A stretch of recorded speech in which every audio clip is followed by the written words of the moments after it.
네, 오래 기다리셨습니다. 2시 1분 전인데 시작을 하도록 하겠습니다. 저희가 벌써 16차 학술 세미나를 올해 들어서 하게 됐습니다. 오늘은 이제 경제학자 세 분하고 또 좌장을 맡으신 분도 경제학자시고요. 그다음에 이재봉 교수님은 아직 안 왔는데 조금 늦는다고 연락이 왔습니다. 정시 시작하도록 하겠습니다. 그 전에 오늘 그 좌장을 보실 분하고 그 발제를 해주실 분을 잠깐 소개를 드리겠습니다. 좌장을 맡아 보실 분이 명지대학교 최창규 명예교수님이고요. 현재 자유학회 회장 또 바른사회 시민회의 공동대표 계십니다. 잠깐 일어나시죠. 예, 박수 한번. 예. 그다음 이제 첫 번째 발제가요. 여러분들 잘 아시는 명지대학교 경제학과의 조동근 명예교수님이시고요. 바른사회 시민회의 공동대표를 맡고 계십니다. 그다음에 이제 두 번째 숙명여대 신도철 명예교수님이고요. 저희 그 자교모의 경제분과 위원장이십니다. 저 시카고 대학에서 경제학 박사학위를 취득하신 분입니다. 네. 세 번째가 접니다. 네. 저는 경영학을 전공했고요. 강남대 퇴직했습니다. 네. 네 번째는 이제 이재봉 교수. 조금 늦을 겁니다. 그럼 이제 곧 시작을 하도록 하겠습니다. 저희가 이재명 집권 100일의 기록과 평가를 하게 됐는데 그 동기는 여러분들 너무 잘 아시다시피 너무 지나치게 이렇게 폐악질이 아주 심해집니다. 불과 100일입니다. 불과 100일인데 정말 하루가 다르게 정말 우리가 숨 돌릴 틈도 없이 공산주의화로 몰고 가는 그러한 모습에 정말 경악할 틈도 없는 것 같습니다. 정말 중간에 여러 가지 많은 일이 있고 또 트럼프와의 관세 협상 이런 것도 사실 처음부터 끝까지 다 거짓말하고 있는 느낌입니다. 사실 3,500억 달러를 누가 먼저 꺼내는지조차 의심스럽고 그 제안을 먼저 한 자체가 만약 이재명이라는 처음부터 거짓으로 일관되어 있습니다. 자, 우리 저 최광 명예교수님이 또 오셨습니다. 한번 인사해. 경제학계에 상당히 거두입니다. 오늘은 또 이렇게 굉장히 많이 유능한 분들이 와주셨습니다. 그래서 이제 이 폐악질 집권 100일이지만 우리가 좀 점검을 해봐야겠다. 그래서 이제 주로 경제 경영 정책을 하고 또 이재명 교수님이 이제 사회 및 정치 분야로 좀 비판을 하는 그런 시간을 갖도록 하겠습니다. 자, 국민의례를 시작을 하도록 하겠습니다. 국기에 대한 경례. 모두 일어나십시오. 국기에 대하여 경례.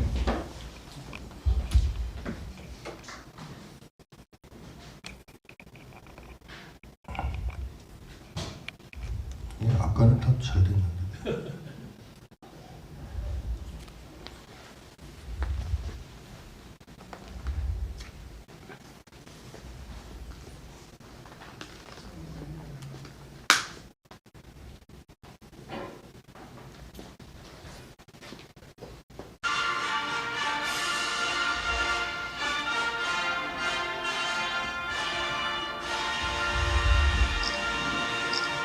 예, 바로 이게 이 스피커로 하면 안 되는데 원래는요.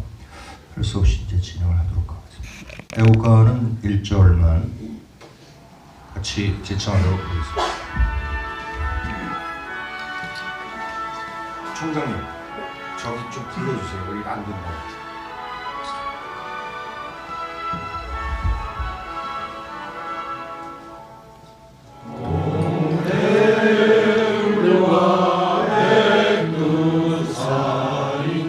마루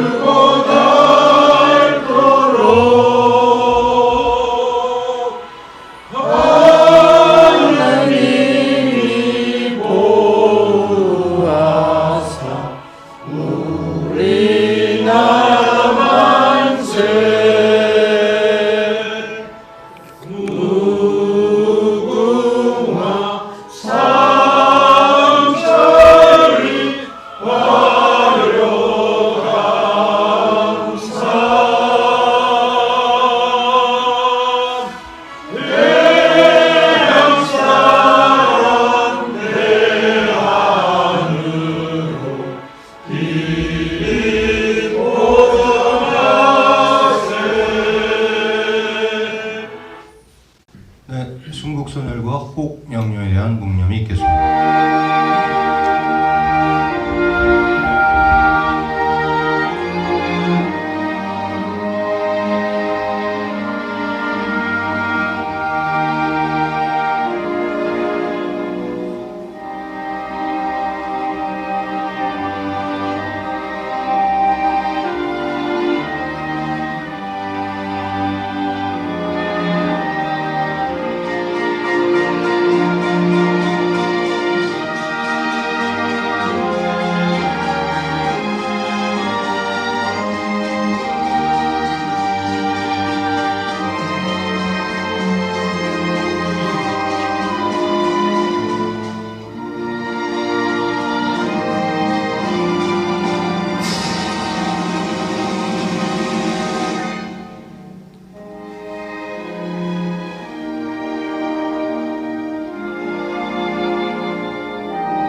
네, 바로 모두 자리에 앉아 주십시오. 그러면 지금서부터 이제 세미나를 시작하겠고요. 제가 마이크를 좌장이신 유창규 교수님께 넘겨드리겠습니다.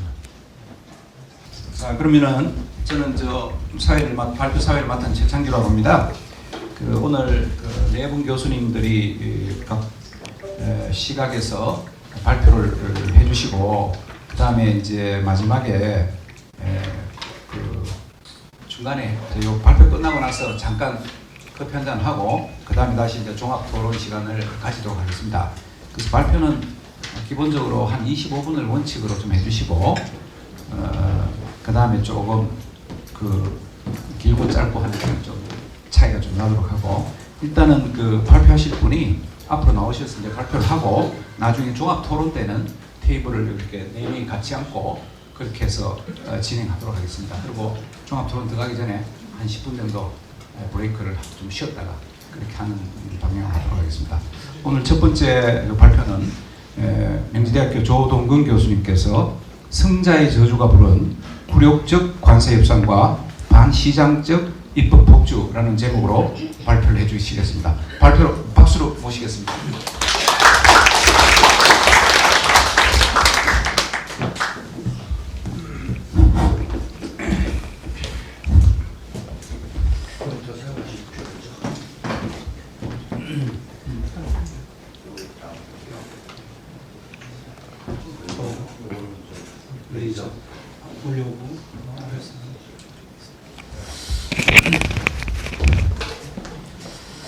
안녕하세요. 네, 명지대학교 강제과 명예교수입니다. 네, 조동근입니다. 네.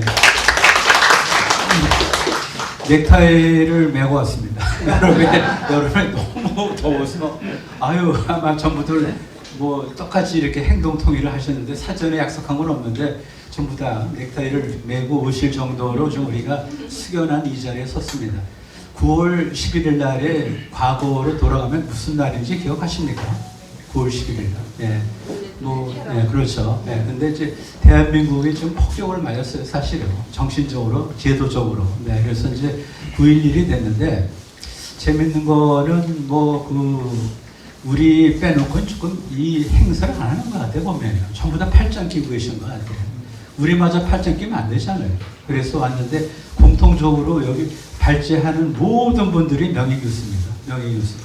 옛날에는 사실 명예교수들은 뭐 좀 약간 대접받고 좀 그늘에서 쉬시는 분이었는데 지금 그럴 겨를이 아니에요. 지금 그럴 상황이 아니에요. 따라서 우리가 현재 나이에다가 0.9를 곱하셔야 돼. 지금 0.9. 어떤 분들 0.8을 곱하셔도 돼. 그래서 우리가 사실은 명예교수지만은 좀 그야말로 좀 청춘 교수로서 이 자리에 섰습니다. 그리고 부족한 발표를 경청해 주셔서 미리 감사드리고요. 제일 끝에 보면은 제 이메일하고요. 그 다음에 핸드폰 번호가 나와 있어요. 그래서 오늘 양이 좀 약간 많거든요. 약간 건너뛰는 게 있을 수 있는데 혹시 나중에 질의라든지 코멘트 등등이 있으시면은 제가 말씀드린 대로 이 핸드폰 번호가 있고 이메일이 있습니다. 이용해 주시면 감사하겠습니다. 그럼 지금부터 정확하게 제가 이제 시간은 잘 지키는 분이거든요. 시간을 봐주세요. 2시 10분입니다. 네, 그럼 갑니다. 네, 그럼 이제 제일 중요한 게 제목이거든요. 제목에 다 담아야 돼 보면. 그래서 이제 기본적으로 키워드가 굴욕적인 대미 관세 협상, 그 다음에 그것도 부족해서 반시장적 입법 폭주인데 그 주체가 뭐냐면은 더불어민주당이죠. 승자의 저주는 들어보셨을 겁니다. 근데 이건 사실 굉장히 함축된 비꼬는 말이거든요. 이런 내용입니다. 이런 내용이요. 승자의 저주 역설이죠. 그 위너스 커스죠. 경매나 경쟁적인 입찰 상황에서 승자가 오히려 손해를 보게 된 역설적인 상황이다. 이렇게 얘기를 하시면 되겠습니다. 여기 아래 보시면 게리 베커라고 뭐 노벨상을 받으신 분인데 굉장히 함축적인 얘기를 하셨어요. 노조 조직률이 높은 국가일수록 실업률이 높다. 이런 경고예요. 역설이죠 보면. 그렇죠. 그 노조는 좌파 정부의 뒷배로 사용자 단체 완성을 쭉 걷어갔어요. 하지만 백사장이 없어지면 해수욕장이 사라지는 거죠. 기업이 떠나고 나면 노조는 조직기관이 없어지는 겁니다. 노동과 좌파 정권이 결탁해 반기업적, 반시장적 법안을 마구잡이로 통과시키는 것도 또 다른 형태의 승자의 저주다 이런 얘기입니다. 즉 노조가 자기의 발등을 찍었다 이렇게 얘기를 드리면 되겠습니다. 네. 그 다음에 더불어민주당 무소불위의 권력남용은 또 다른 형태의 승자의 저주입니다. 여기 보시다시피 민주당 후보 이름을 얘기 안 하겠어요. 그래서 결과적으로 대통령이 당선됐죠. 더불어민주당의 과반 훌쩍 넘긴 의석을 차지했고요. 이를 지렛대로 사법부까지 쥐락펴락을 했습니다. 결국 행정부, 입법부, 사법부 모든 권력을 차지했습니다. 견제받지 않은 권력, 필히 무료의 독선에 빠지게 되는 거죠. 그렇게 되면은 운동장 넓게 쓰지는 않아요. 자기네 사람들만 쓰게 돼 있어요. 그렇지 않습니까 보면요. 네. 절대 권력을 잡으면은 당파적 이익, 더불당의 당파적 이익이 국익에 우선하게 됐습니다. 이게 가장 중요한 그리고 가장 무서운 우리가 던지는 경고입니다. 지금요. 따라서 국가는 서서히 침몰하게 되고요. 한국 경제는 서서히 끓는 물 속에 개구리의 신세를 면할 수 없다 이런 얘기를 제가 드리겠습니다. 이거는 이제 하나의 이제 상징이 되겠고요. 네, 그렇습니다. 그 다음에 7월 31일 한미 관세 협상이 한국에 결정적으로 불리하게 타결됐어요. 타결인지 뭘 그래서 형식은 타결이죠. 그래서 더불어민주당이 왜 그러냐? 국익 수호보다는 미국과의 마찰 최소화를 통한 정권 안정에 역점을 두었기 때문에 이런 결과가 초래된 겁니다. 국익은 관계없어요, 사실요. 내가 지금 잡고 있는데 주인인데 따라서 미국하고 어떤 그 마찰을 최소화하면 된다 그런 얘기죠. 그 다음 또 하나 이게 중요하기 때문에 빨간 글씨로 제가 보드 페이스로 처리를 했는데 국힘에 대해서 정치적 완성을 거두었다고 여길 더불당에게 국익은 부차적인 문제 일수밖에 없다 그런 얘기예요. 보면요. 내가 정권 유지되는 거지 뭐 국익이 무슨 상관이야. 이러저러 하다 보니까 마찰을 갖다 줄이고 그냥 예스 그러니까 통과된 거 아닙니까. 따라서 한미 관세 협상은 한국에게 결정적으로 불리하게 타결됐다 이겁니다. 어떻게 보면 여기 가장 중요한 센텐스가 제일 아래에 있는데 결국이죠. 국민간 손해를 보는 거죠. 더불당의 절대 권력 행사는 국민 입장에서 볼 때는 치명적인 승자의 저주다 이렇게 우리가 결론을 내릴 수 있습니다. 네, 뭐 부인설 뭐 이런 얘기를 제가 지금서 간단히 드리고요. 그 다음에 대통령의 국민 임명식은 전원 내는 바대로 하면은 타협민이 되겠다고 해요. 문재인에게 끌려가는 거죠, 보면. 대중동원이 안 된 이유는 뭡니까? 국민들이 8.15 국민 임명식에 원칙적인 거부감을 표시했기 때문이죠. 대통령 임명식입니까? 아니잖아요, 지금. 선서를 마치고 대통령직을 수행하는 현직 땡땡에게 국민이 임명장을 주는 것 자체가 대단히 이례적이다. 이건 아주 굉장히 이제 이례적인 좋은 표현이에요. 그냥 욕이 나오는 거죠. 따라서 이례적이다. 있을 수 없는 거다. 이렇게 얘기를 하는 거죠. 우리가 이거를 경고를 해야 되는 거죠. 광복절하고 건국절의 의미를 사유하지 말라 그거죠. 어떤 인간에게 결국 사유한 거 아닙니까? 그리고 윤미향 8.15 사면은 8.15를 모욕하는 거 아닙니까? 모욕하는 거. 어떻게 왜 도대체 8.15를 갖다가 이걸 택해서 사면을 합니까 도대체.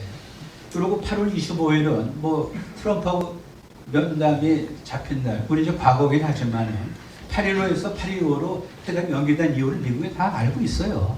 이런 조롱거리가 도대체 어디 있습니까? 이미 현직에 있는 사람한테 무슨 국민이 도대체 임명장을 줍니까? 저는 준 적이 없거든요. 네? 저는 준 적이, 여기 어떤 분들이 주시겠어. 지금 이 땡땡땡에게 무슨 임명장을 줍니까? 해고장을 주고 싶은 마음에 다 불뚝 같으시죠? 그 다음에 트럼프 대통령의 거침없는 오만. 원래 정상간의 축하 메시지에는 국민의 선택에 대한 존중이 담겨져 있는 것이 관례입니다. 관례예요. 통상적으로 Congratulations on being elected president를 쓰는 거죠. 그래서 대통령 당선자 신분, 민에 의해서 선출된 대통령으로서 이렇게 되는 거죠.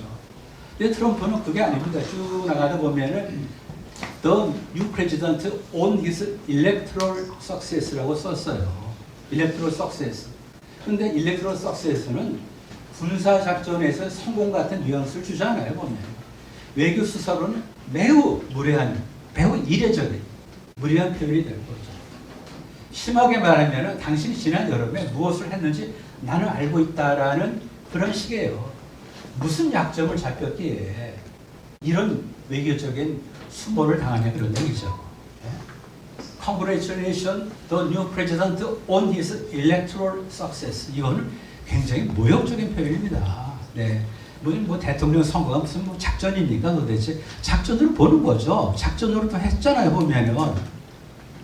그다음에 여기 이제 관세 협상인데 보면은 뭐 저희가 다 이렇게 하기는 어려운데 시간상 그 미 합중국이 한국하고 완전하고 완벽한 무역 협정을 갖다가 체결했다. 그래서 full and complete trade deal을 체결했다. 이거는 좀 너무 자화자찬이죠. 바꿔 말하면은 트럼프의 완전한 한국 착취의 또 다른 표현입니다. 어떻게 full and complete trade deal이 나옵니까? 미국 시각에서 그렇죠. 한국산 수입품에 대해서 미국이 15% 관세를 부과하죠. 하지만은 미국산 제품이 한국에 들어올 때는 반대로 빵에 빵대 뭐예요? 15가 되는 거죠. 트럼프는 한국은 미국에 3,500불 달러 규모의 투자를 하기로 약속했고 1,000억 달러 규모의 알래스카 에너지를 사기로 했다는 것이 포함됐다고 얘기를 했어요. 지금 이런 식으로 보면은 뭐 이게 어디서 3,500, 1,000억 나온지 몰라요 보면 이걸 안 하잖아요 지금요. 결과 이렇게 알고 있습니다 우리가. 여기 이제 보다시피 3,500억 불 이게 투자 관련 불평등 독소 조항인데 여기 이제 쭉 보시면은 이렇게 됩니다. 여기 이제 앞에 보면 South Korea will give to the United States예요. give to가 아니죠. 투자를 하는 거니까 investment에 줄인 invest가 동사로서 나와요. 이것이 정상적인 표현이 되는데 그게 아니에요. 제공한다. 기부는 contribute 또는 co-investment하고는 성격이 달라요. 무상증여의 의미를 가진 거예요. 따라서 언제 우리가 기부터 했는지 모르는데 그리고 얘기를 갖다 한 거는 사실인 것 같아요. 그러니까 그쪽에서 받아 쓴 거죠. 아까 제가 말씀드렸잖아요. 일단 뭐예요? 정치적으로 마찰만 안 일으키면 되는 거예요. 목적 함수가. 따라서 yes, yes, yes. Well, you are right. 당신이 모두 옳다라고 생각합니까? 이게 쌓이는 거 아닙니까? 보면요. 결국 여기 잘 보시면 owned and controlled by US and selected by myself as President Trump가 되는 거죠. 대단히 이례적인 표현이죠. 제가 이례적인 이런 얘기를 많이 하는 게 이게 가장 부드러워요. 사실 욕이라고 보면요. 돈은 한국이 되지만은 투자나 운영은 한국이 아닌 트럼프 개인의 결정한다는 식의 서술이죠. 대한민국의 주권과 경제 판단 능력을 갖다가 무시한 오만한 문구가 되는 거죠. 양국 협의가 아닌 단독 결정 구조를 그대로 적나라하게 드러낸 것이 맞지 않습니까? 그렇습니다. 마스가 이거 뭐 요새 뭐 유행하다 보니까 make American shipbuilding great again. 조선업의 르네상스를 갖다 한국을 통해서 이루겠다 이런 거죠. 보면. 조선업을 다시 위대하게 뭐냐면은 흥미로운게요. 이 구호는 한미 상호 관계 다시 상호 관세 아유 죄송합니다. 한미 상호 관세 협상용어를 한국이 만드는 겁니다. 한국의 대미 투자 3,500억 불 중 조선에 1,500불을 투자하겠다는 겁니다. 근데 아시는 분이 계시겠지만은 이 미국의 존스법이라는 게 굉장히 위험한 거예요, 보면은. 외국 조선소 건조 선박의 미국 내 운항을 원천적으로 막는 법입니다. 따라서 존스법 개정이나 최소한도 한국 기업 참여 프로젝트 예외가 전제되지 않으면 이것은 의미가 없는 거예요, 보면요. 따라서 존스법 예외 적용 문구가 합의문에 반드시 포함되어야 됩니다. 근데 포함이 안 됐잖아요, 보면요. 트럼프는 미국산 수입 품목에 에그리컬처, 그 다음 선박, ETC, etc.를 다 집어넣었어요. 이 등이 무지하게 무서운 거죠. 그러니까 등이니까 다 집어넣을 수 있어요. 네, 이런 우리가 이제 염두에 넣어야 되는 거죠. 네. 그 다음에 관세 저항도 사실 기울어지는 운동장이 되는 거죠. 원래 그 레시프로콜은 서로 상호주의 아닙니까? 한 나라가 다른 나라의 상품에 부과하는 관세율을 상대국도 대등하게 적용한다는 의미로서의 레시프로콜이 되는 거죠. 레시프로콜, 자국 시메트리가 되는 건데 그렇지 않잖아요. 미국은 면세점 우리는 15% 관세를 막게 돼 있어요. 보면 이게 무슨 상호주의입니까? 지금. 여기 보면은 아까 말씀드린 we, 이건 한미입니다. have agreed to a tariff for South Korea of 15%. 하지만 미국은 will not be charged tariff입니다. 면세도 그런 얘기죠. 트럼프는 한국의 미국산 수입 제품에 에그컬처 ECT, 즉 농업 등을 집어넣었어요. 그런데 김영범 실장은 국내 농민 보호를 위한 최소한의 방어선을 지켰다고 했는데 트럼프하고는 말이 다릅니다. 네, 그렇습니다. 그 다음에 우리가 뭐 디테일을 말하기 힘들어서 지금 건너뛰겠는데 많은 것들을요. 이재명 정부가 한국과 3,500불 달러 규모의 투자 협정을 체결했지만은 이게 굉장히 우리나라 어떤 경제 규모라든지 인구를 감안할 때 상당히 무거운 거예요. 일본은 사실은 이 5,000원, 그 다음에 EU는 6,000원이 지나지 않습니다. 우리가 3,500불 너무 헤비한 거죠. 중요한 게 있죠, 보면 시장이 먼저 알아차린 거죠. 한미 관세 협상 타결된 다음 날 8월 1일, 7월 31일, 그 다음 8월 1일 세제 개편안하고 뭔가 충돌이 더 커졌지만은 그날 뭐냐면 코스피가 3.88%가 폭락했어요. 3.88%입니다. %입니다. 시가총액이 하루 만에 116조가 날아갔어요. 기관과 외국인이 각각 이렇게 팔고요. 개인이 이걸 사들인 겁니다. 결국 개인이 뭐죠? 애국세력이 된 거죠. 눈치 빠른 거예요. 기관하고 외국인 팔고 나간 거예요. 보면 눈치 빠른 외국인과 기관 투자가가 주식을 팔고 나갔죠. 우리가 이걸 지킨 거죠. 우리가 누굽니까? 민초들, 개미들이죠. 개미들. 올 예상 성장률이 0%예요. 우리 5,100만 원 아닙니까? 최소한도 2.5% 성장에 먹고 살아요. 근데 그게 안 되잖아요. 따라서 한국판 본안의 행군이 시작이 된 겁니다. 잘못 만들어진 정치 지형의 선물이다. 선물이다. 우리가 뽑았잖아요. 그 정치 지형 우리가 만들었잖아요. 그 선물이 바로 뭐냐, 우리한테 이런 식으로 페널티 주는 거죠. 한국판 신본안의 행군이 시작될 거다. 이겁니다. 보면. 그 다음에 이제 여기 뭐 합의문이 필요 없을 정도로 합의가 잘 됐다. 용산에서 얘기하는데 이거는 좀 아니죠. 좀 시간이 좀 그래서 좀 건너뛰겠습니다. 이런 것들요. 나중에 또 말씀드린 대로 저한테 질의하시면 될 것 같고요.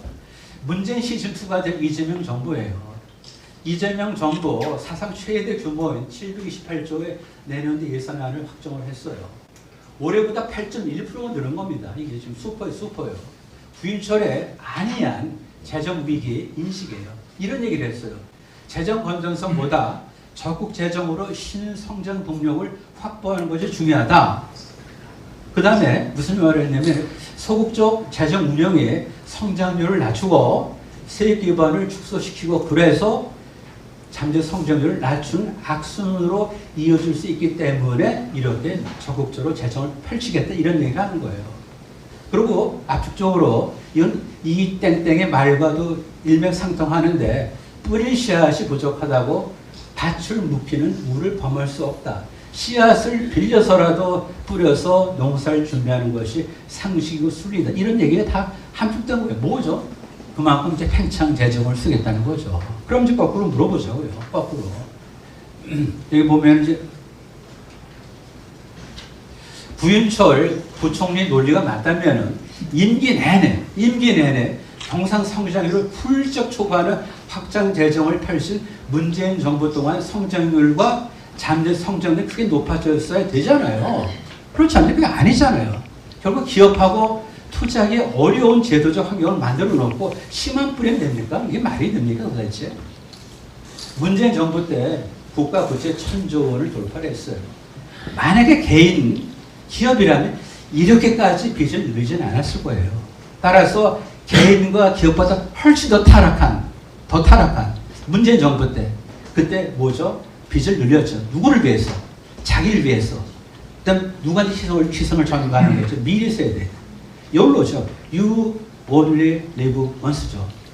이렇게 되는 겁니다. 이거 이제 보시면은 이게 GDP 대비 올라가고 뭐 1,000조가 되는 것이 다 보여집니다. 여기 보시면 문재인 정부 때 보면은 408조가 늘었어요. 부채가. 이명박 더하기 박근혜 정부보다도 더 많은 부채가 늘었어요.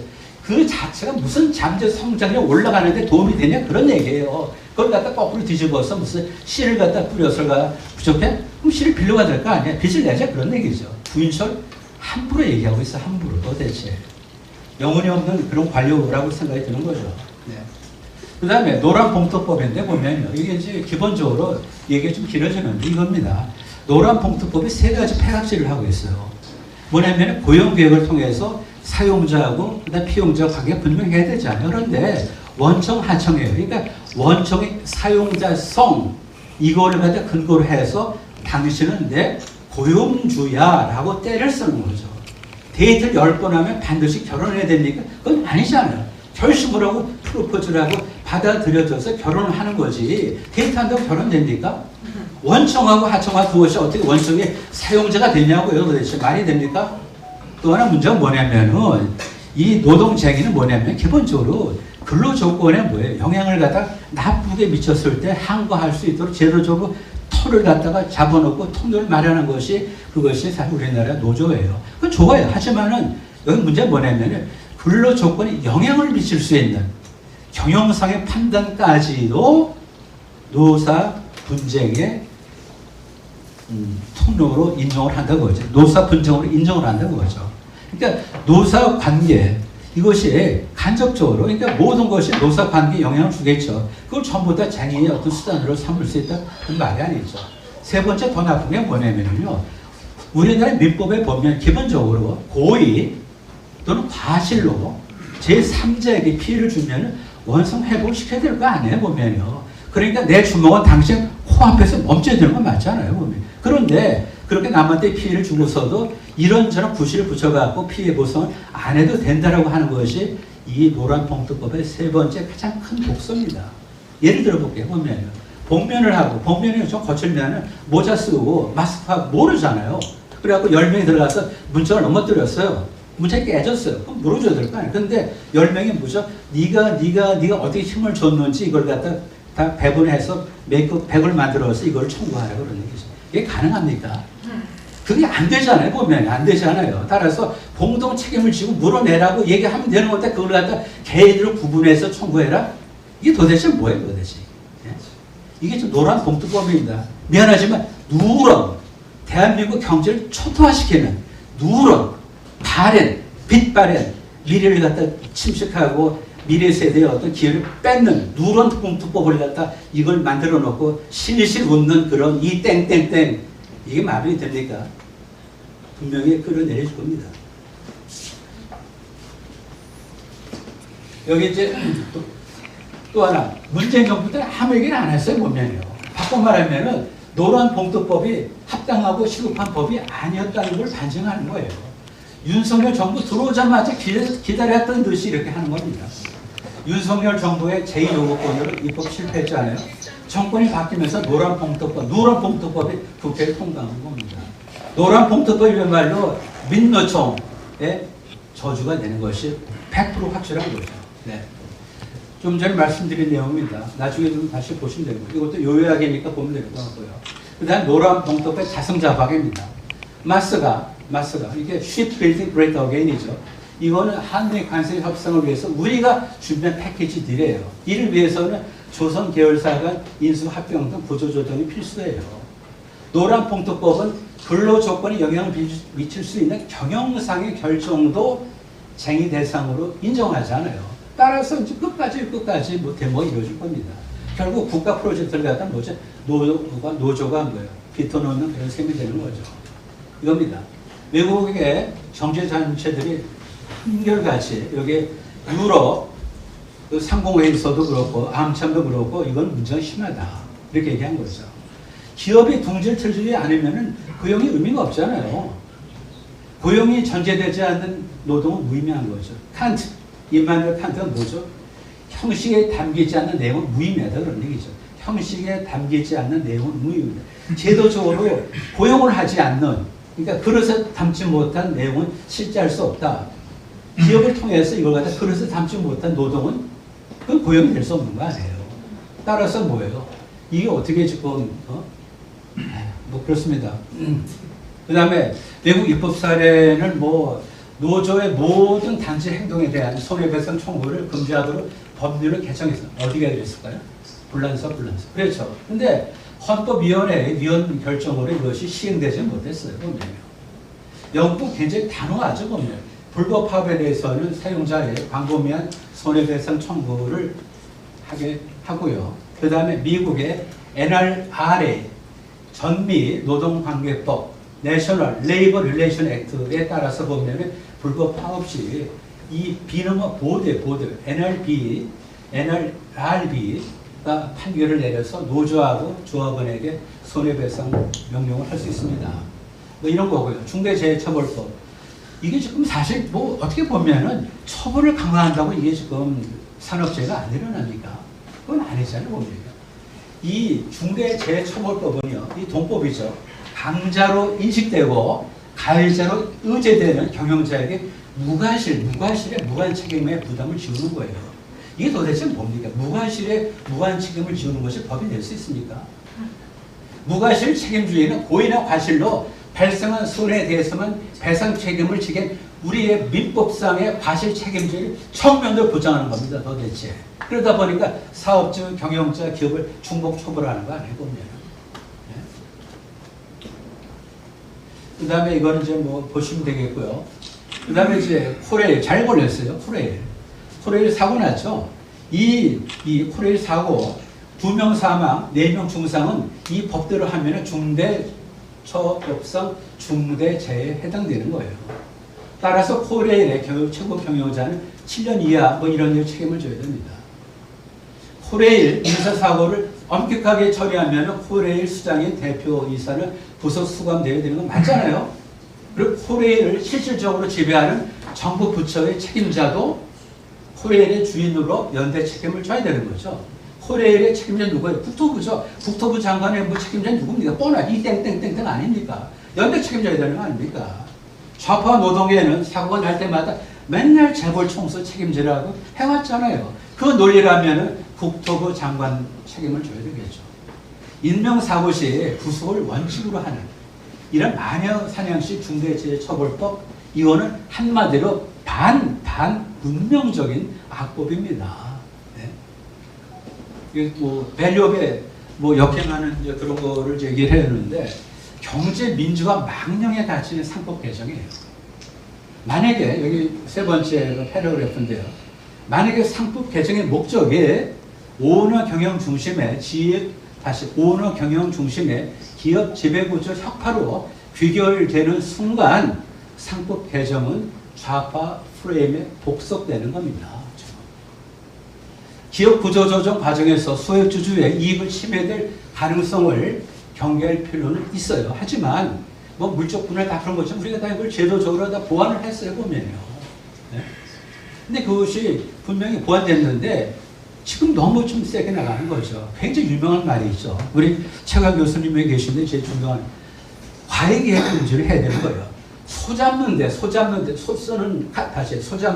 소칼을 써야 되고 닭 잡는데 닭칼을 써야 되는데 닭 잡는데 소 잡는 칼을 쓰면서 도대체 이게 뭡니까 도대체? 얼마나 창피한 거예요 도대체. 닭 잡는데 소 잡는 칼을 갖다 쓰면서 뭐를 갖다 이런 식으로 밸류업을 얘기합니까 도대체 이게. 이사 주주로의 충실 의무 확대를 법제에 반하는 거예요. 우리가 지금 삼성전자 주식을 샀는데 제가 삼성전자 이사하고 상의해서 내가 주식 샀습니까? 내가 팔고 나가면 돼요. 그럼 도대체 어떻게 주주에 대해서 이사가 책임을 집니까? 월스트리트 룰이 뭡니까? 내가 판단을 사고 내가 판단해서 팔고 나가는 거예요. 그러면 주주하고 이사하고 무슨 계약을 했습니까? 아, 주주하고 이사하고 계약을 했냐고요. 근데 어떻게 주주의 충실 의무까지 이사가 부담을 해야 되는 그런 얘기죠. 이거는 말이 안 되는 거죠. 네. 원래 위임 규정에서 나오는 건데 이걸 갖다 악용을 한 겁니다. 지금 그런 얘기 나와 있고요. 그다음에 뭐 모든 주주의 이익을 비례적으로 보호해야 한다.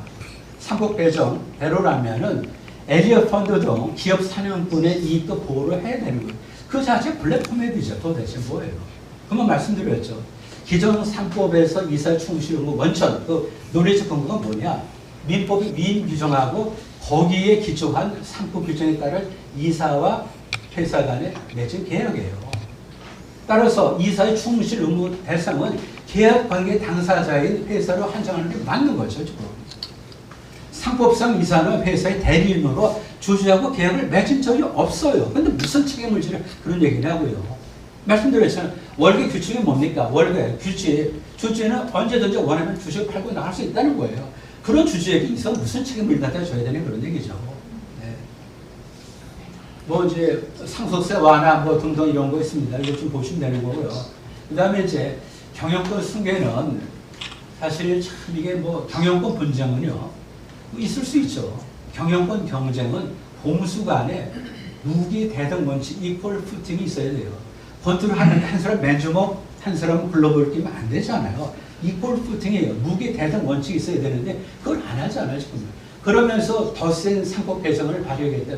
그러면은 기업을 갖다 방어할 수 있는 더 센 뭐예요? 경영권 보호 장치를 마련하라. 그래 밸런스가 맞는 거 아닙니까? 도대체 지금. 여기 뭐 집중 투표제 뭐 도입하고 뭐 이런 거 그걸 다 뭐 해줘. 그러면 정치권이 기업의 울타리가 되지 않겠다는 거 아닙니까? 기업의 울타리 돼야 될 거 아니에요. 기업의 울타리는 실질적으로. 여기 여전히 좌파 세계관에 함몰 된 민주당이 끝내겠습니다. 조금 그런데요. 그래서 기본적으로 이 법인세율 인하가 부자 감소란 치명적인 무지. 법인세 예컨대 삼성전자 법인세를 이중 해제 낸다고 착각하기 때문에 생기는 거예요. 지금. 법인세는 삼성전자 이해관계자가 십시 일반에서 내는 세금입니다.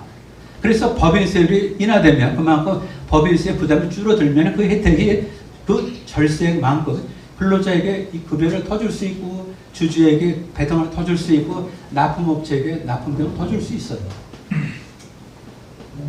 그러면 근로자는 근로소득세를, 주주는 배당소득세를 더 낼 수 있습니다. 이정 회장이 세금을 적게 내서 부자였던 겁니까? 너무 상식 같은 얘기를 하다 모르는 거죠. 법인세로 올라가면 어떻게 됩니까? 이정이 아닌 수원 영통지구 상인들의 고통을 받아요. 이런 너무 펀더멘털한 걸 그때 모르잖아요. 보면요. 다 왔습니다. 이제 에필로그인데 미국과 중국의 수명적 대결이요. 뭐 어떻게 할 수 없어요. 그런데 보면은 중국은 중국몽을 통해서 팍스 차이나를 구성합니다. 그래서 중국 특색의 사회주의 건설을 목표로 하고 있어요. 그러니까 부딪히는 겁니다. 그러니까 미국과 중국의 갈등은 경제 규모 경쟁을 포함해서 다면적이다 이렇게 얘기를 한 거죠. 여기 이제 엉뚱한 것 같지만은 달러하고 인민폐의 숨겨진 비밀을 보세요. 달러 또는 뭐 여러 가지 미국 쪽에서 In God We Trust가 나옵니다. 미국은 무신국가가 아니란 얘기예요. 무신국가. 무신론적인 공산주의에 대항하는 모토를 만든 것이 In God We Trust. 우리는 신을 믿는다는 거죠. 이때 가서 뭐냐면 꼭 신이 아니라 미국이 추구하는 도덕적인 가치, 법과 질서, 민주주의 체제 등을 상징합니다. 따라서 미국 화폐에는 천부적인 인권으로서의 리버티가 새겨지는 거죠. 여기 보세요. 여기 리버티 있죠. 리버티.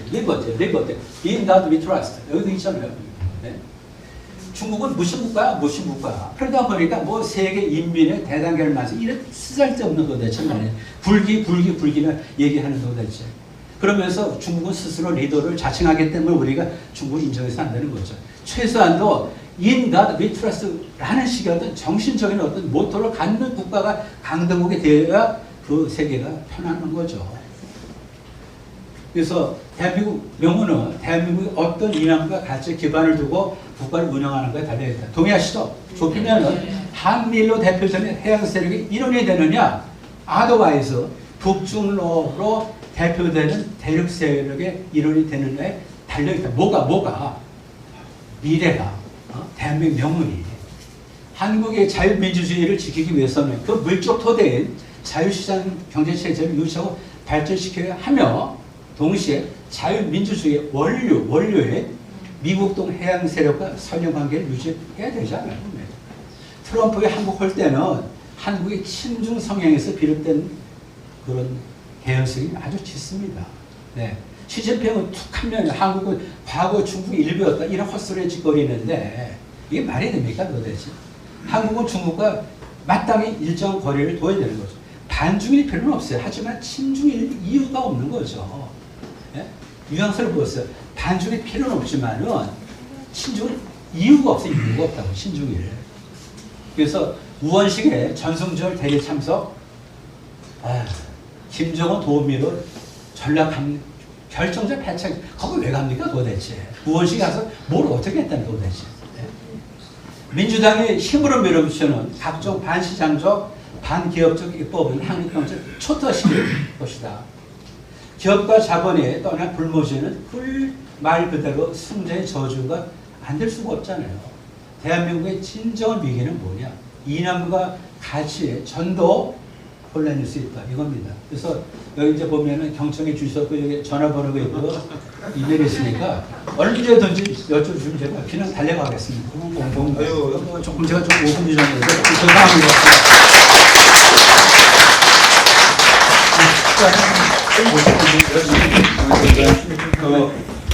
조 교수님 워낙 준비를 많이 하시고 시간 제가 조금 더 드렸습니다. 그 다음에 경남대학교 김병준 교수님께서 금융시장과 외환시장의 통계위험을 발표해 주시겠습니다. 박수로 모시겠습니다.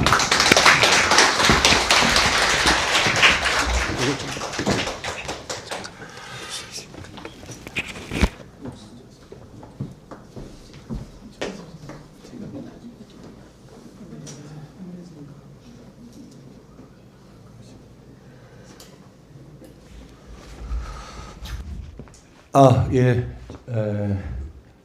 김병준입니다. 예. 저는 그냥 좀 약간 마이크로하게 봐서요. 그 금융시장, 외환시장에 가시화될 충격을 말씀을 드리겠는데 이게 사실은 그렇게 마이크로적으로 볼 수가 없는 겁니다. 전반적으로 아까 조동근 교수님이 말씀을 많이 해주셨는데 그쪽 요인이 다 포함되는 요인입니다. 그래서 일단 목차만 볼게요.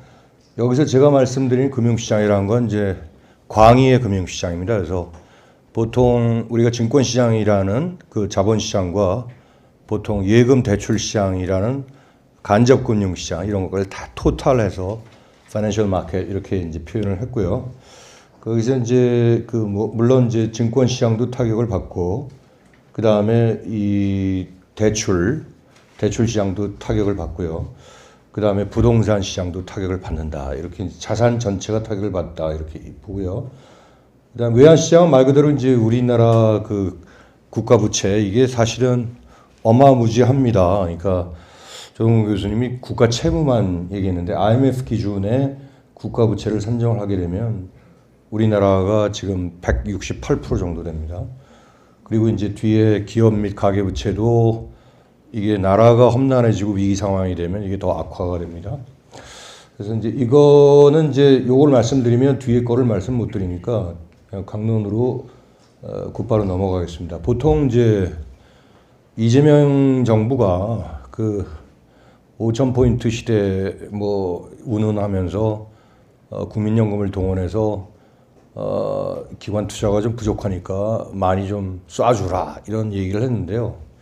이게 상당히 얼토당토하는 얘기고요. 그 다음에 이제 상법 개정, 그 다음에 최근에 노란봉투법, 그 다음에 이제 자사주 강제 소각, 그 다음에 이제 집중투표제 이런 것들이 이제 다 소위 minority shareholders, 보통 이제 소액주주 요거를 위한 정책이다라고 이제 피력을 했는데 새빨간 거짓말입니다. 이제 좀 아까 조동훈 교수님이 말씀했지만 이게 이 균등해야 되잖아요. 싸움할 때는 한 사람한테는 총알을 주고 한 사람한테는 활을 주면 싸움이 안 되는 거와 마찬가지입니다. 그래서 이게 소액주주의 이익을 대변하는 게 아니라 결국은 적대적 M&A를 보다 손쉽게 그리고 굉장히 수월하게 그리고 법적 제도 장치를 만들어주는 그런 것의 다름 아닙니다. 그래서 그런 것들을 보고 이제 얘네들이 말하는 소위 마이너리티 쉐어홀더스를 우리가 이제 증권시장에서는 전공적인 용어로 noisy trader 이렇게 합니다. 이 noisy trader는 보통 뇌동매매하는 말하자면 그 군집 투자자 이런 얘기입니다. 그리고 반대말이 informed trader 그래서 이제 정보 투자자 이렇게 얘기를 하거든요. 근데 informed trader는 이제 우리가 일반적으로 얘기해서 기관 투자가나 전문적인 투자자가 그 증권시장에서 투자하는 그런 사람들을 얘기하고 노이즈 트레이더는 소문이나 루머 아니 소문이나 어떤 뉴스에 현혹돼 갖고 뇌동매매 남이 살 때 사고 남이 팔 때 같이 파는 그런 사람들이 시끄럽죠. 그래서 노이즈 트레이더라고 합니다. 근데 사실은 이 노이즈 트레이더의 관점에서는 이재명이 하는 정책 전혀 관심도 없어요. 왜냐하면 이 사람들은 장기 투자자가 아니라 아주 단기 뇌동매매자이기 때문에 그렇습니다. 근데 약간의 관심이 있으려면 물론 이제 삼성전자 같은 경우에 우리나라 개인 주주들도 5년, 10년, 15년 이렇게 갖고 계신 분들도 있는데 이런 분들은 노이즈 트레이더는 아니죠. 이제 그런 관점에 있는 사람들도 사실은 그런 큰 혜택이 없다. 뭐냐? 제 2대, 3대 주주가 우리가 이제 과거에 저희가 4월 달에 했죠. 4월 달에 중국의 그 경제적 침투에서 제가 발표를 한 게 있는데 여러 가지 그 초안전의 경우로 심한 자본 침탈이 일어납니다. 그래서 기기묘마한 방법으로 한 3대 주주일 때 기업 경영권을 이렇게 획득하는 경우를 봤습니다. 이제 마찬가지로 이런 악법들이 생기면 아주 손쉽게 해결이 된다. 노란복두법이나 이제 과거의 문재인 때 중대재해처벌법 마찬가지죠. 또 한 가지는 또 우리가 이제 상속세를 이제 전체적으로 과세하는 걸 유산세 방식인데 사실은 이제 개별로 과세하는 걸 유산취득세입니다. 자기가 받은 것만큼만 내야죠. 근데 상속인이 그러니까 피상속인 돌아가신 분 입장에서 그 재산을 합산해서 과세하면 굉장히 좀 문제가 커집니다. 그래서 사실은 그렇게 되면은 주식을 이제 장기 투자를 할 수가 없죠. 많이 팔게 되죠. 그래서 아마 유산취득세로 하게 되면은 그나마 좀 장기 보유가 되는데 이런 것도 좀 지적을 했고요. 우리나라 주식이 저평가된 건 맞습니다. 그래서 뭐 예전에 그 무슨 뭐 그 더불어민주당 어떤 의원이 누구한테 뭐 우리나라 PBR이 얼마입니까? 그래서 10 이거 참 멍청한 소리를 했는데 1배 미만이 맞아요. PBR이 1배라는 것은 쉽게 말해서 value creating company는 당연히 1보다 높아야 돼요. 쉽게 말해서 쉽게 말해서 금융시장에서 주식을 사갖고 그걸 이제 조각조각 내서 팔았을 때 이익을 못 버는 걸 말합니다. 근데 거기에는 기업의 여러 가지 발전 이 잠재력까지 가격에 포함되니까 가격이 훨씬 높아야죠. 그래서 가격 대비 장부 가치가 PBR이라고 하는 겁니다. 근데 PBR이 당연히 1보다 높아야 되는데 우리나라는 1배입니다. 굉장히 저평가됐는데 그럼 why 저평가냐? 왜 그렇게 undervalue 돼 있느냐? 제가 볼 때는 제일 큰 게 이제 country risk입니다. 그래서 우리나라 북중로에 이제 정치적 위험이 있고요. 그래서 그러면은 북중로 정치적 위험이 대만하고 어떻게 다르냐?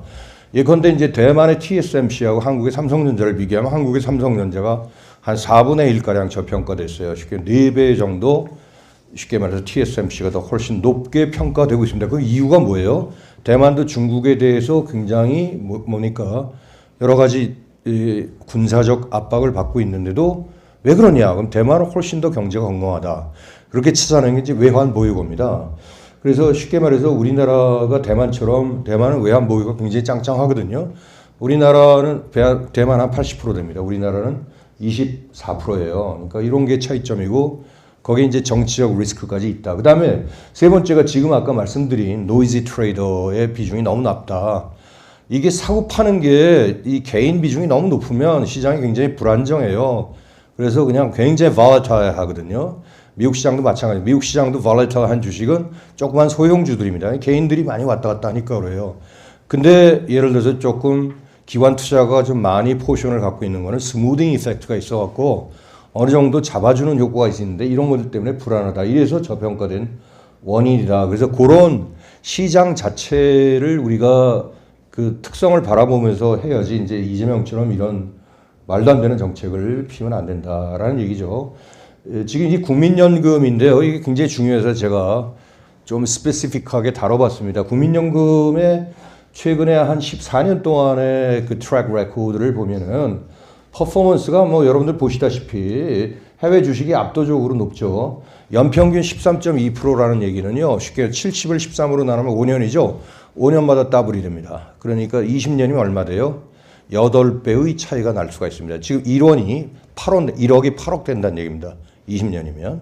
그러니까 그렇게 해외 주식은 성과를 내는데 그러면 국내 주식은 뭐냐? 국내 주식 아까 말한 여러 가지 위험 때문에 단지 5%. 그런데 재밌게도 올해 들어서 상반기 동안에 국내 주식이 선방을 했어요. 너무나 많이 내렸기 때문에 그냥 반발매 정도로 봐야 됩니다. 31% 올랐고 해외 주식은 6월 상반기까지 1%에 오르는 것에 그쳤지만 뭐 이재명이 지금 집권한 지도 100일 됐는데 한 18%에서 20% 정도 올랐습니다. 오늘도 약간 오른 셈인데 오늘 오른 게 전부 외국인이 사는 거 때문에 그래요. 이제 외국인 중에는 물론 이제 중국인도 포함이 됐죠. 근데 문제는 외국인이 주구장창 매번 사느냐? 아니죠.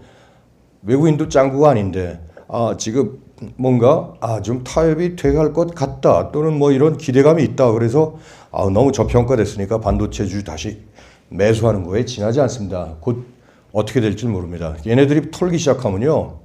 얘네들은 가격 불문을 하기 때문에 조금씩 올라가다 금방 반토막 내는 건 아주 식은 죽 먹기입니다. 그래서 그런 위험이 있다. 요거는 이제 국민연금이 왼편에 있고요. 여기 National Pension System, 그 다음에 일본의 후생연금 기금이고요. 그 다음에 미국은 이제 공적연금이 굉장히 많아요. 주마다 있거든요. 근데 그 중에 제일 큰 게 캘리포니아. 그 다음에 Canadian Pension, Public Pension Investment Board, 캐나다. 그 다음에 노르웨이 국부펀드, 그 다음에 네덜란드 ABP 이렇게 있는데 여기서 빨간 계통이 주식이고요. 파란 계통이 채권입니다. 근데 자 보세요. 일본하고 우리나라만 지금 채권이 한 반 정도 되고 반 이상이죠. 60%고 다른 나라 보세요. 어디 뭐 채권 비중 한 40% 이하고 노르웨이 같은 경우는 30%밖에 안 돼요. 우리나라는 아직도 채권 비중이 높다. 그 다음에 여기 빨간 게 해외 주식인데 우리나라는 그래도 잘 따라가고 있습니다. 해외 주식 비중. 해외 주식은 원래요. 교과서 쪽으로 얘기하면 어떻게 되냐면 전체의 글로벌 시가총액분의 그 나라의 시가총액의 비중만큼만 담아야지 됩니다. 그래야지 risk and return, 모던 파이낸스에서는 그게 가장 적합한 가장 이 베스트 솔루션입니다. 근데 우리나라는 물론 이제 자기 나라를 잘 아니까 그걸 이제 소위 홈 바이어스라고 하는데 홈 바이어스를 어느 정도 인정을 한다 하더라도 5% 이상 투자하는 건 좀 과합니다. 근데 우리나라는 어떻게 됩니까? 15%가 넘어 있죠. 그래서 이걸 줄여 나가야 되는데 이재명이가 자꾸 이렇게 뭐 예를 들어서 국내 주식 많이 투자해라 좀 스튜핏한 얘기죠. 그다음에 이제 금융시장 전반적으로 산업공정화가 이루어질 가능성은 이건 뭐 여러 번 신문지상에서 나오기 때문에 간단하게 말씀을 드리면 예컨대 포스코 ENC만 보자고요. 그 포스코 ENC에서 누가 죽었죠? 중국인 하청 근로자가 죽었습니다. 그럼 이재명이가 중국인 하청 근로자가 죽은 것 같고 야 그거 영업정지 시켜. 그렇게 안 되니? 걔 주위에 사람 얼마나 많이 죽었습니까? 6명, 7명 죽었고 그리고 오늘은 또 미국에서 찰리 커크가 사망했죠. 굉장히 좀 슬픈 날인데 예를 들어서 지 주위에 사람 죽인 건 눈 하나 깜짝 안 하고 중국인 노동자가 죽은 건 굉장히 애달파하는 모양이에요. 그래서 걔는 차이나 리가 맞아요. 우리가. 그런 인간이 어떻게 우리나라 지금 대권을 잡았는지 잘 모르겠어요. 자, 그러면은 우리나라 기업이 미국을 한다. 그럼 뭐죠? 인건비 당연히 비싸죠. 우리나라보다 평균 한 3배 정도 높습니다. 하지만 미국은 최저임금제 가이드라인이 없어요. 그래서 예를 들어서 어느 정도 수준이 된 멕시칸을 써도 되고 그냥 과테말라를 써도 되고 베네수엘라 써도 되고 단 영주권이 있는 자. 그러니까 우리나라처럼 불법적으로 오늘 며칠 전처럼 그렇게 불법적인 비자도 없는데 노동을 해갖고 잡히는 건 너무나 당연합니다. 그래서 법을 지켜야 됩니다. 근데 법을 지키면서도 우리나라보다 훨씬 이익이 있는 게 에너지 코스트가 훨씬 싸요. 그래서 전기값이 너무 싸고요. 그럼 그 전기값이 보통 반도체 같은 경우에 할 때 한 30% 원료비 30% 들어요. 인건비 물론 많이 들지만 인건비 그걸 다 잘라낼 수 상쇄시킬 수 있다고요. 그 다음에 또 뭐예요? 법인세가 싸니까. 파이널리 법인세가 싸면은 기업의 수중에 들어가는 캐시플로우는 훨씬 높아지죠. 그래서 이런 것들 때문에 미국을 가야 되는데 근데 지금 노란 봉투 때문에 또 갈 수도 없게 생겼어요. 난 지금 이재명이가 3,500억 달러를 지가 먼저 꺼낸 것 같아요. 먼저 지가 대통령 어느 정도 인정해달라고 그러고 야 우리 3,500억 달러 줄게. 그래서 트럼프로서는 준다는데 마다할 리가 없죠. 그래서 give to라고 이제 얘기했잖아요. 준다 그랬습니다. 근데 지금 와서는 어떻게 줄래? 한번 얘기해봐. 그러니까 그건 내가 꼭 하는 형식으로 좀 주면 안 되겠습니까? 나가 이렇게 된 거죠. 그래서 결렬된 것 같아요. 근데 이렇게 되면 어떻게 되냐면 이놈은 이재명이 난 뭐 솔직한 얘기로 그 사람한테 존칭을 쓰고 싶은 마음이 조금 더 없기 때문에 지금 어떻게 되냐면은 이제 나가리가 다 돼요. 그럼 이렇게 되면 더 때려잡을 수가 있어요. 우리나라에. 내 며칠 전에 홍콩의 그 영화를 보니까 너무 끔찍하더라고요. 뭐가 지금 시간이 없으니까 거기에 대해서는 말씀 안 드리는데 말하자면 더 때려잡으면서 노란복 특별은 해외 투자도 뭐 그 노조애들이 반대 의사를 표명하고 재판을 걸 수 있게끔 이렇게 해놨습니다. 이게 무슨 놈의 법안이 저렇게 되는지. 그러면 야 니네 나가지도 마. 이제 결렬됐으니까. 그리고 니는 꼼짝없이 노동자 농민 편을 들어 라고 하는데 그 노동자 농민 편일까요? 사실은 중국 자본을 위한 거라고 아까 말씀드렸습니다. 그리고 나서 다 넘어간 다음에는 김영훈 노동부 장관이라는 놈이 뭐라고 그랬어요? 나중에 세부적으로 손보면 되잖아요. 문제 발생했을 때. 그래 다 중국 자본에 넘기고 나서 그 다음에 다시 원상복귀해서 중국 자본 더 이상 타치하지 말라고. 이놈의 나라가 중국입니까? 정말 요새 말이 안 나옵니다. 그래서 또 뭐 그거 많죠. 그 다음에 뭐 생산물 시장에서도 뭐 전기차 어마어마하게 수입하고 그 다음에 우리 알리테무나 직구업체 이런 것들인데 하나도 관세 보복형 관세가 다 당연히 때려야 되는데 안 걷어요. 그 다음에 중국이 부동산 매입 자유화하잖아요. 중국인 또 부동산 매입하고 중국인 무비자 입국 허용 지금 1,500만까지 하면 우리나라 2등 국민 됩니다. 근데 우리나라 사람들은 왜 가만히 있는지 모르겠어요. 나는 네팔이나 인도네시아나 이렇게 막 이렇게 나오는데 정말 답답해 죽겠습니다.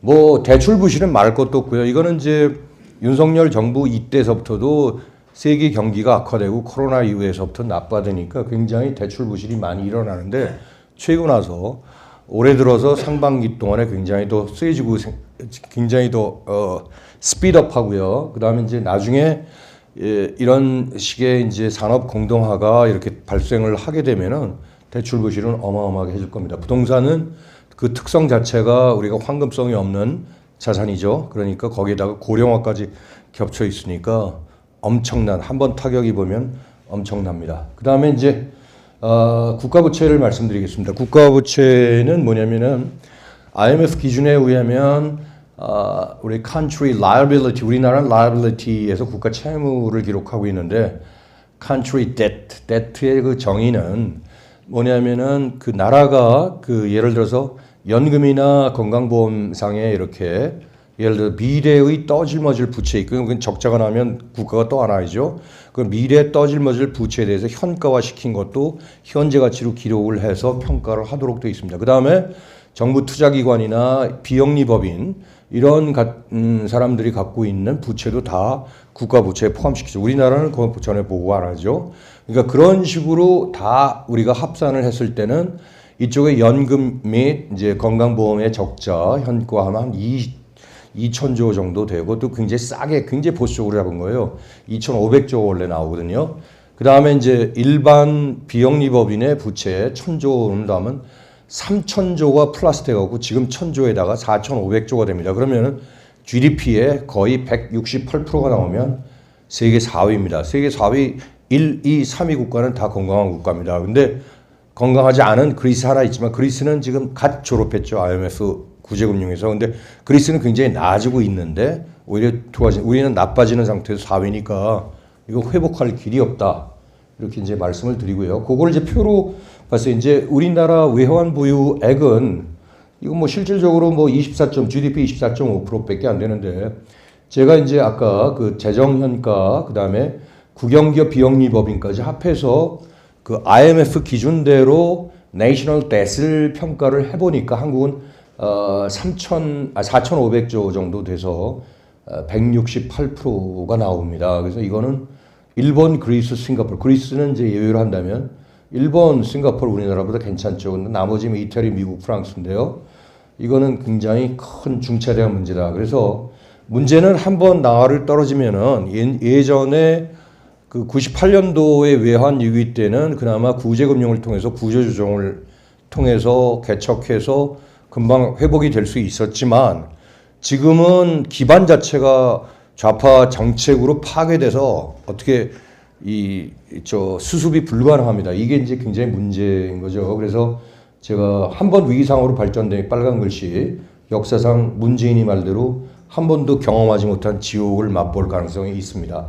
요건 이제 그 현재 나온 그 가계부채 통계인데 그게 4위인데 요것도 이제 선진국의 그 기준을 따르면은요 지금 이 집주인이 그 전세 보증금을 잡잖아요. 그 부채로 받아야 되거든요. 그 합치면 그냥 명실공히 1위, 민간부채도 역시 높습니다. 그래서 결과적으로 이러한 사회주의 악법은 지금 뭐 완벽하게 대놓고 속중 매국 정책을 추진을 하고 있습니다. 그리고 이재명의 말 한마디 한마디가 굉장히 거슬리는데 저런 거 이거 우리가 빨리 끌어내지 않으면 우리나라는 서서히 노예 국가로 전락하느냐 아니면 죽도록 싸워서 근본적인 변혁을 추구하느냐 이거는 우리의 몫입니다. 이것으로 마치겠습니다. 감사합니다.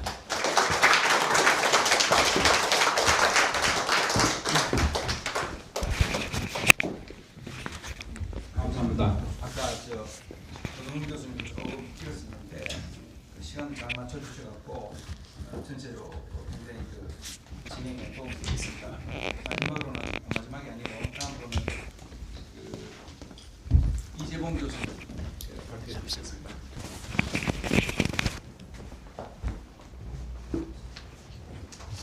이거예요? 이게 넘기는 게? 이거? 아, 네. 박수로 맞아주시기 바랍니다. 네, 안녕하십니까. 저는 뭐 간단하게 하겠습니다. 그리고 저는 세 분의 경제학자 그리고 경영학 하시는 분들한테 전문적으로 잘 들었습니다. 그리고 저는 그냥 국제 그 거시사회학하고 그리고 또 비교사회학 입장에서 지금 현재 우리나라가 어디로 가는지 그리고 이재명 정권이 짧지만 어떤 성격을 가지는지 설명을 드리겠습니다. 목차는 이렇게 되고요. 이거는 간단하게 한 1분 정도 설명을 드리면 지난 몇십 년 동안 세계 지배 질서는 그러니까 글로벌리스트들하고 그러니까 친중 글로벌리스트들이요. 가운데는 중국 공산당. 그러니까 글로벌리스트들이 중국을 이용해서 세계를 지배하려는 그런 세력들이 있는 거죠. 그러니까 미국에도 글로벌리스트 세력이 있고 또 그 글로벌리스트를 반대하는 세력이 있고 또 유럽도 그렇습니다. 그리고 신자파는 뭐냐면 맨 오른쪽에 있는 거 과거에는 공산혁명이라 이런 그 물리적인 형태에서 세계를 지배하려는 사람들이 이제 그 시대가 바뀌면서 네오막시즘이라든지 아니면 뭐 동성애라든지 아니면 뭐 성정체성, 성혁명이라든지 이러한 형식으로 진화돼서 자유민주주의를 파괴하려는 그게 이제 그 탈종교라든지 이런 거와 연결돼서 이러한 세력들이 서로 어떤 때는 제휴하고 어떤 때는 또 경쟁하면서 세계를 지배하려고 그러는 겁니다. 구체적으로는 뭐 글로벌리스트들은 뭐 빌 게이츠라든지 뭐 그런 거죠. 또 유태 자본 중에서 우리가 잘 아는 뭐 딥스테이트라든지 뭐 이렇게 이야기하는 것들 학문적인 용어에서는 딥스테이트라는 걸 학회에서나 학술지에는 잘 쓰지 않습니다. 이제 글로벌리스트를 많이 쓰고요. 그게 이제 빅테크까지 지배하고 또 트럼프라든지 우리 지금 여기 계시는 분들이 이러한 세계 지배를 하려는 사람들을 그러니까 대항하는 자유시민이라고 얘기할 수 있는 거죠. 트럼프도 이런 걸 대적하는 그런 사람들이라고 말씀을 드릴 수 있습니다. 그래서 1차 세계화는 그냥 지나가고요. 2차 세계화는 그래 친중 글로벌리스트들이 초고대 자본을 형성했고 중국은 그 도광양해라고 그러죠. 칼집에 칼을 숨기고 글로벌리스트의 하수인이 돼서 상당 부분 자본을 축적하고 기술을 획득하고 그러한 형태들 그런 것들이 서서히 또 디지털 파시즘 형태 그리고 전 세계 그 뭐 팬데믹 같이 그리고 바이러스를 퍼뜨려 가지고 인구를 줄이고 세계를 지배하려고 그러는 그러한 세력들로 성장해 왔습니다. 이거는 뭐 긴 얘기니까요. 뭐 특별히 이제 선거 개입을 해서 선거 주권이 각 나라에 없어지고 그 악역을 중국 공산당한테 시키는 거죠. 뭐 물리적으로 사전 투표에 표를 넣는다든지 아니면 험한 일을 한다든지. 근데 크게는 글로벌리스트하고 중국이 세계를 지배하려는 그런 것이 있는데, 이제 어느 일정 시점서부터 중국이 너무 커진 다음부터 글로벌리스트들도 중국에 손을 보려는, 그러니까 글로벌리스트하고 중국하고 이렇게 흩어지는, 쪼개지는 그런 것을 기본적으로 이제 중국 디커플링, 차이나 디커플링이라고 이렇게 많은 사람들이 설명을 하고, 뭐 여기까지 설명드리겠습니다. 그래서 여기에 해당해서 우리나라는 그 어디에 해당이냐면 글로벌리스트의 지배를 받으면서도 동시에 그 거리상으로 중국의 속방으로 가는, 뭐 다른 나라, 중국이 오랫동안 수천 년 동안 세계를 지배하려고 그러고, 그리고 차이나스 홍콩이라는 장시공이라는 책이 있는데, 그게 이제 시진핑의 책사입니다. 그 사람이 그 중국의 세계 지배 질서를 현대판으로 중국몽이나 이런 거를 체계화시킨 사람입니다. 그 교수 책을 읽어보면은 그 세계를 지배하려고 그러는 게 옛날부터 이제 그 중화적 세계 질서로 위계적 질서의 평화 공존이라는 용어를 사용하고 있는데요. 그러니까 옛날에 중화가 중심으로 해서 세계를 지배했는데, 제국주의 시대 근대 이후부터는 서양으로부터 그 지배 질서가 흐트러졌다. 이것을 바로 복원하는 과정이 중국몽이고, 중국의 패권을 다시 하는 과정이다. 거기에서 이제 제1도련선 안에 있는 대만과 우리나라는 디딤돌이죠. 밟고 지나가야 될, 어차피 대만과 한국은 역사적으로 중국의 일부라고 생각을 하기 때문에 밟고 넘어간다. 이 부분은 좌우 모두 같습니다. 여러분, 장제스도 대한민국을 속방으로 생각을 했었어요.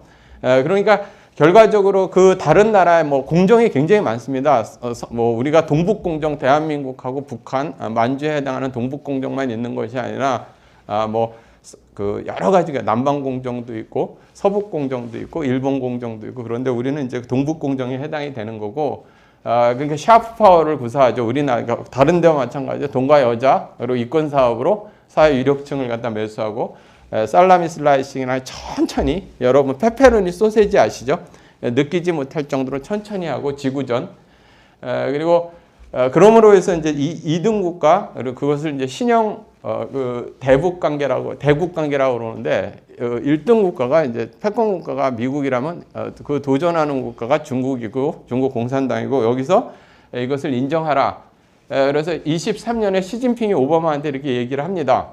신형 대국 관계를 인정해서 가운데 이 제3도련선을 해서 오른쪽은 미국이 지배하고 왼쪽은 중국 지배해 두겠다는 걸 인정해라. 어차피 미국은 기울는 거 아니냐. 그렇다고 너네들의 헤게모니를 완전히 침해하지 않겠다. 그랬을 때 철저하게 미국은 무시하는 전략을 했습니다. 근데 이게 2020년에 다시 온라인 회의에서 그 바이든한테 이 얘기를 똑같이 다시 합니다. 시진핑이. 근데 이런 얘기를 할 때만 해도 기가 막히게 아까 말씀드린 게 천천히 썰고, 그러니까 우리는 지난 30년 동안 오늘 보니까 그 노태우 아들이 중국 중대사로 간다고 그러더라고요.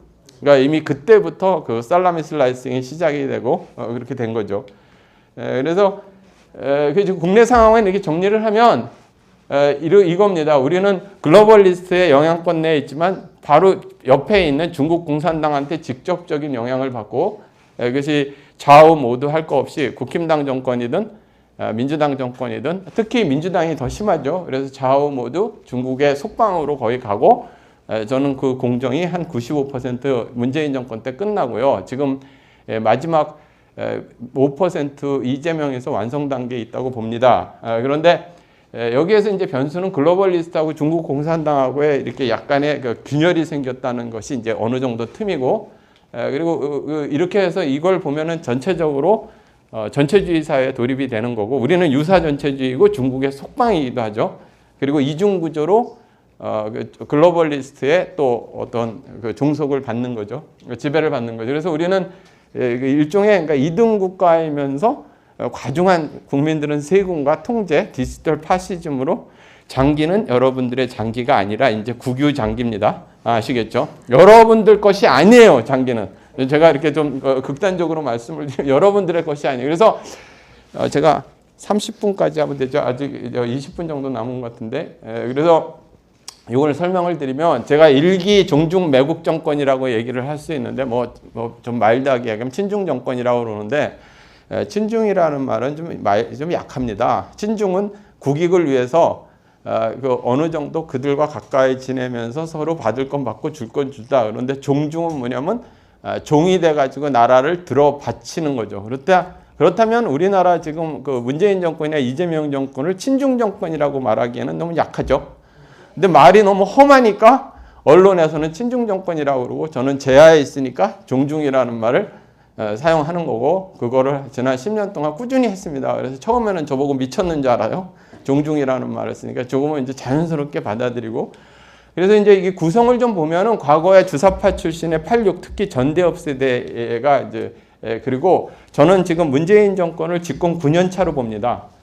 저는 그렇게 봐요. 이렇게 얘기하면 윤석열 대통령을 존경하는 분들이 저한테 좀 비난을 할 수 있는데 문재인이 잘나서 그런 게 아니라 문재인 통제하에 우리나라에 그러니까 문재인이라는 사람이 똑똑해서가 아니라 그 사람은 뭐 퀄리티가 낮은 사람인데 그게 오랫동안 김대중 세력 그리고 노무현 세력 그리고 호남 세력 그리고 평민당 세력이라고 할 수 있죠. 그리고 바다 이야기 그리고 부산저축은행에서 마피아 짓을 해서 서민 돈을 갈취했던 돈에 있는 호남 카르텔, 금융 카르텔, 그리고 법조 카르텔, 부정선거 카르텔이 총망라해서 그들이 지난 문재인 정권 이전서부터 해가지고 종중 매국 정권으로 바뀌어서 커다란 카르텔이 형성이 돼 있습니다.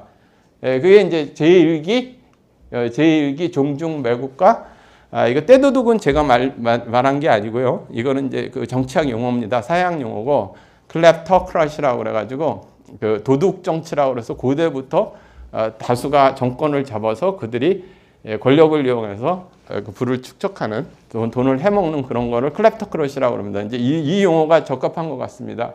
한마디로 말해서 종중 매국 일기 정권이고요. 이렇게 해야 되는군요. 이기는 그래서 이제 이 사람들의 성향을 보면 일단 선거 주권을 중국 공산당한테 그리고 글로벌리스트한테 넘긴 것이 가장 크죠. 그전에도 의무로양으로 우리나라는 부정선거가 있었습니다. 그런데 DJ 정권 때부터 개표 조작기를 갖고 본격적으로 하고 선거 주권이 중국 공산당한테 본격적으로 넘어간 것은 문재인 정권이죠. 그리고 태양광 사업이 상당히 부패, 떼도둑 정치의 전형을 이룹니다. 여러분 보셨죠? 정동영 그 했을 때 가족들 그리고 그쪽에 호남 있는 충남 이쪽에 있는 정치인이나 민주당 계열은 허인회라고 저하고 같은 파리학번에 있는데 너무 해먹어가지고 운동권 내에서도 감옥을 보냈어요. 이 부분이 뭐냐면 다른 나라에서는 보통 태양광 사업을 하지 않는데 중국 공산당 주력 사업이고 대한민국의 모범 사례입니다. 가장 이렇게 아까 얘기하는 그 샤프파와 돈과 여자로 묘사해서 나라를 들어바치는데 거기에 플러스 그 지금 풍력 사업 아시죠?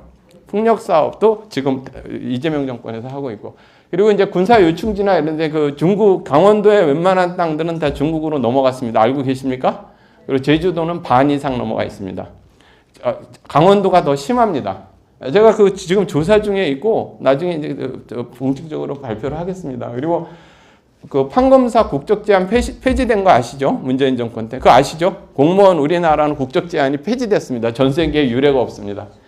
그리고 이제 지방선거에 참정권이 허용이 됐죠. 중국인들이 대대로 살고 다문화 정책이 이 부분에 상당히 중국 침투에 주요 역할을 하고 있습니다. 그리고 60여 개가 넘는 여러분 한번 문재인 정권 때 신라젠, 버닝썬, 옵티머스 다 기억나시죠? 이게 다 권력형 비리고 지오영이라고 이게 마스크 회사 그쪽 중국 족폭 삼합회하고 우리나라에 있는 유력 정치인의 와이프하고 이렇게 하고 있는 지오영 그거 아시죠? 우리들 병원 이게 다 중국 그리고 조국하고 연결되어 있는 그 가로등 전멸기 납품비리 경남하고 부산 지역에 있는 가로등의 전멸기를 전부 교체했거든요.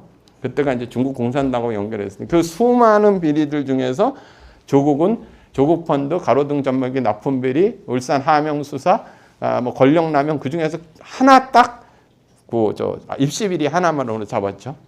그래서 문재인 제가 집권 9년 차라고 말씀을 드리는 겁니다. 제가 이거 이제 사실이 아니면 제가 다 책임을 지겠습니다. 뭐 전혀 신경 안 쓰니까. 자 그리고 이재명 정권은 제가 처음에는 이렇게 잡았어요. 종중 매국 2기 정권이라. 종중 매국과 도둑 정치 2기라고 그랬는데 이거보다 더 멋있는 말을 만들어냈습니다. 누가 만드냐면 그 영국의 파이낸셜 타임즈 기자가 이재명 정권은 자학적 기회주의와 이렇게 자학적 기회주의가 실용주의로 포장되고 있다 이런 말을 했더라고요. 그 말이 참 멋있는 것 같아요. 자학적 기회주의냐 뭐냐면 중국이든 미국이든 자기 생존을 위해서 그리고 돈 띄어먹기 위해서 무조건 들어바치는 거예요. 그죠? 여기에서 자학이라는 것은 이재명의 자학이 아니라 대한민국 국민이 희생이 되는 거죠.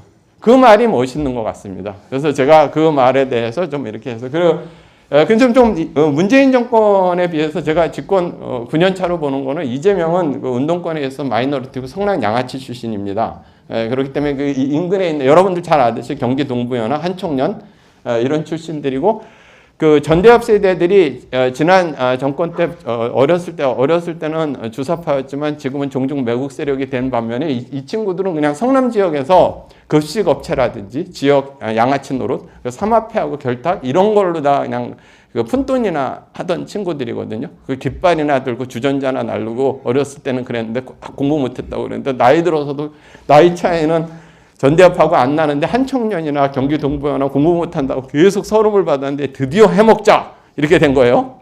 그래서 이제 실제적으로는 지금 여러분들이 생각할 때 이재명이 굉장히 권력이 있고 뭐 일극체제라고 그러지 그렇지 않습니다.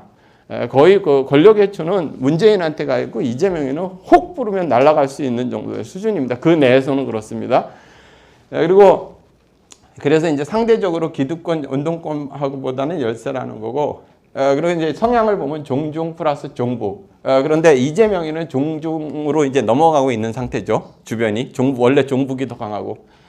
그래서 이재명 정권에서는 중국 속방화의 완성이고 노략질은 훨씬 더 악랄하게 하는 겁니다. 여러분, 그 소는 지나가면은 풀을 좀 남겨놓고 지나가는데 염소는 싹 훑어먹거든요. 그러니까 이재명 밑으로 지나가면 아주 풀 한 포기가 안 남을 겁니다.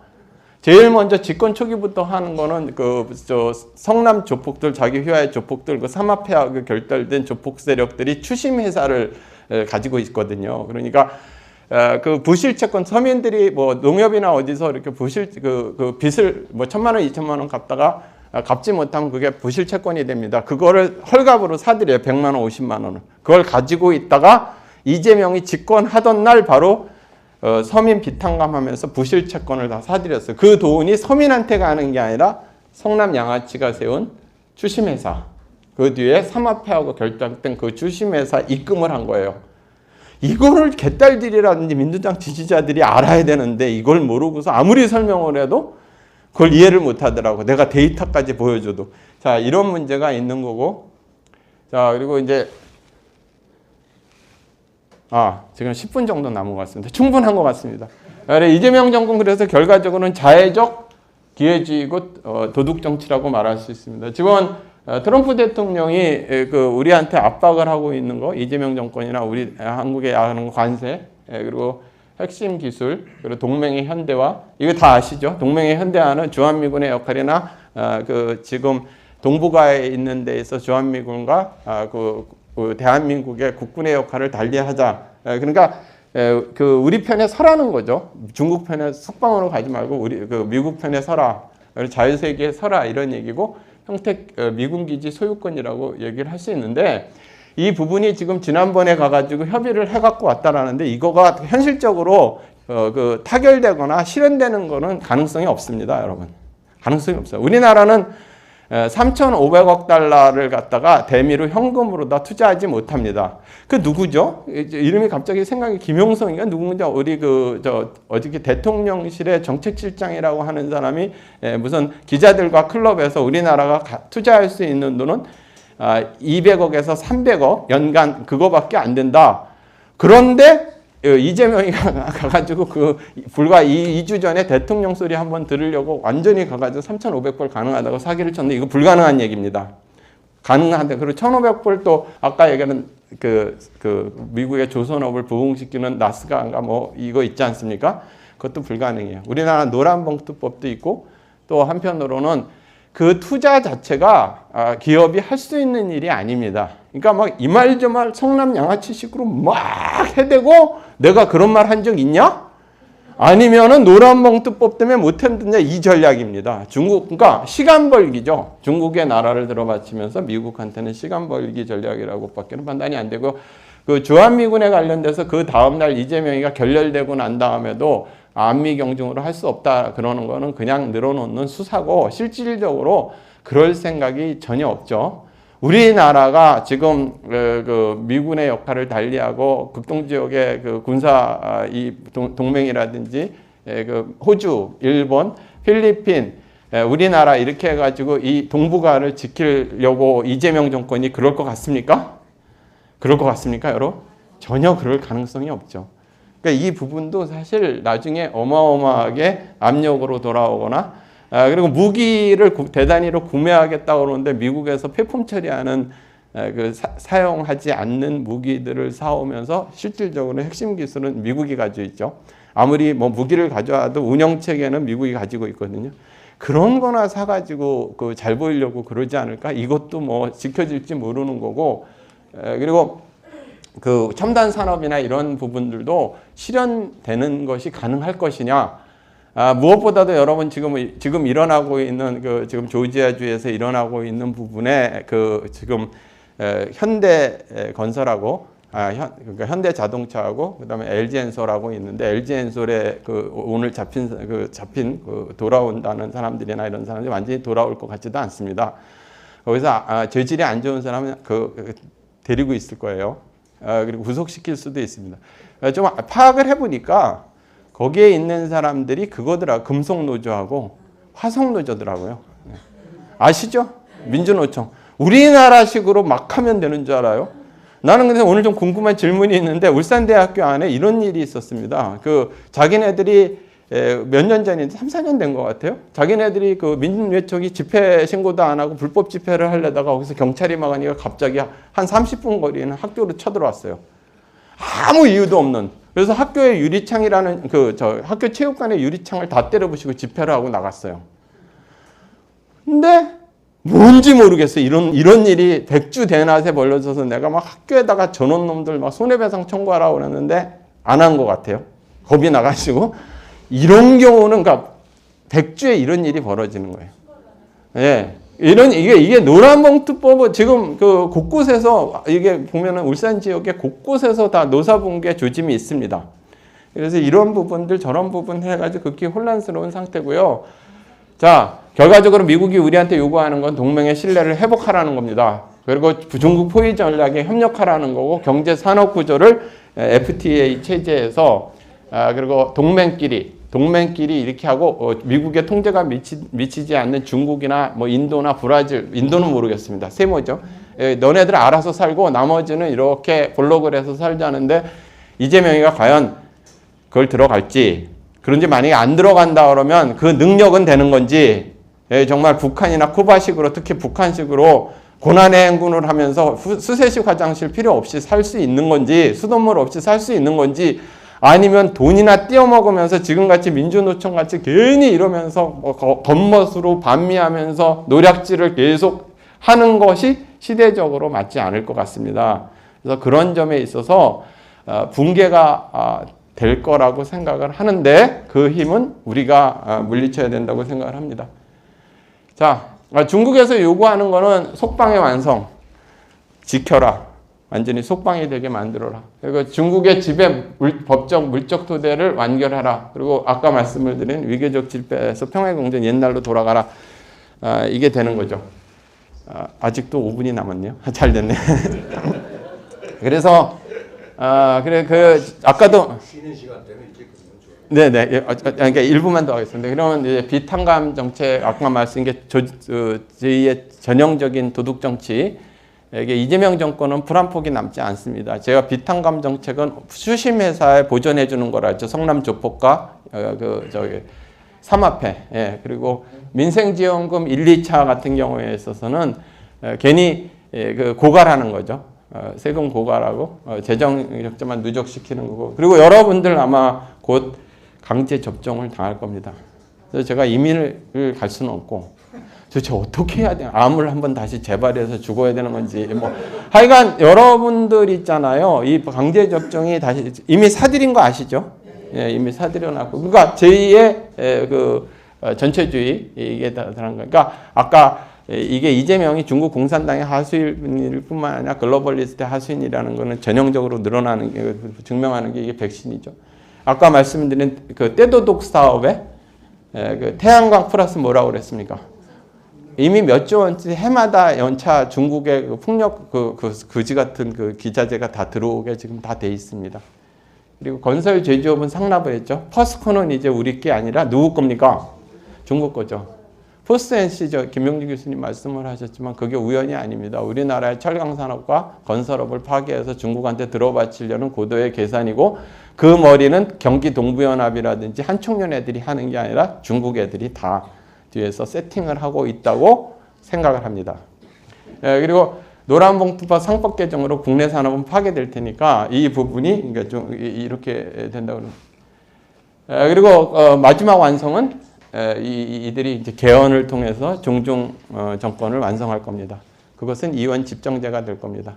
바보 같은 머리를 막 이렇게 만지는 조국 같은 놈이나 아니면 또 이상한 놈이라를 핫바지 대통령을 만들어 놓고 실제 그 내각이 중국의 오다를 따르는 그런 형태가 되지 그렇지 않을까 이렇게 생각을 합니다. 그래서 앞으로 싸움도 개헌투쟁도 많이 해야 되고 대통령제라는 건 형식적으로 남겨놓지 않을까 싶습니다. 사람들이 내각제라고 그러면 야합이라고 그래서 하니까 그런데 그러한 식으로 종중 매국 정권 그리고 글로벌리스트 하수인 정권으로 이렇게 가지 않을까 싶은데 지금 아까 말씀을 하듯이 여기서 경제 붕괴라든지 뭐 여러 가지 이런 게 일어나면은 구해지지 않을까 이런 기대를 하고 또 네팔의 용기 있는 그러한 싸움이 대한민국에도 전수되기를 간절히 바라봅니다. 자, 이상 마치겠습니다.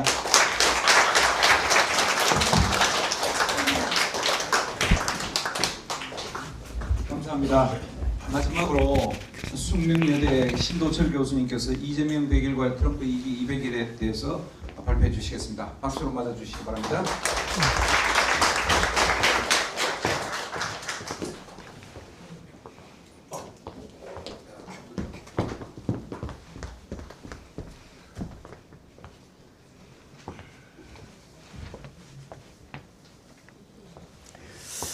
제가 발표를 미루고 했는데 이제 하지 않을 수 없는 단계에 왔습니다.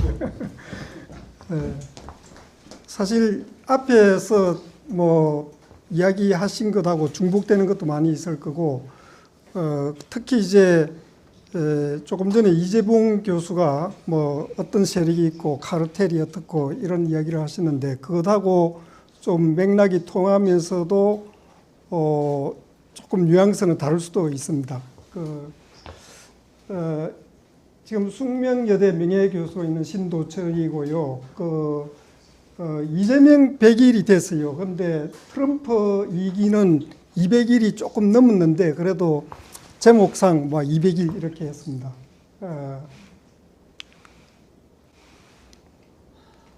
오른쪽에. 예.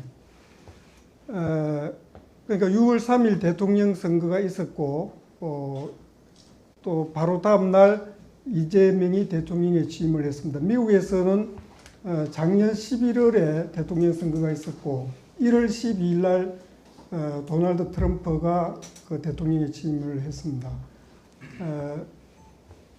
그래서 이재명 여기에서는 이재명 정권 출범 후 우리나라가 어느 방향으로 가고 있는지 그리고 트럼프 2기 정부 출범 후 미국과 세계는 어떻게 변하고 있는지를 살펴보기로 하겠습니다.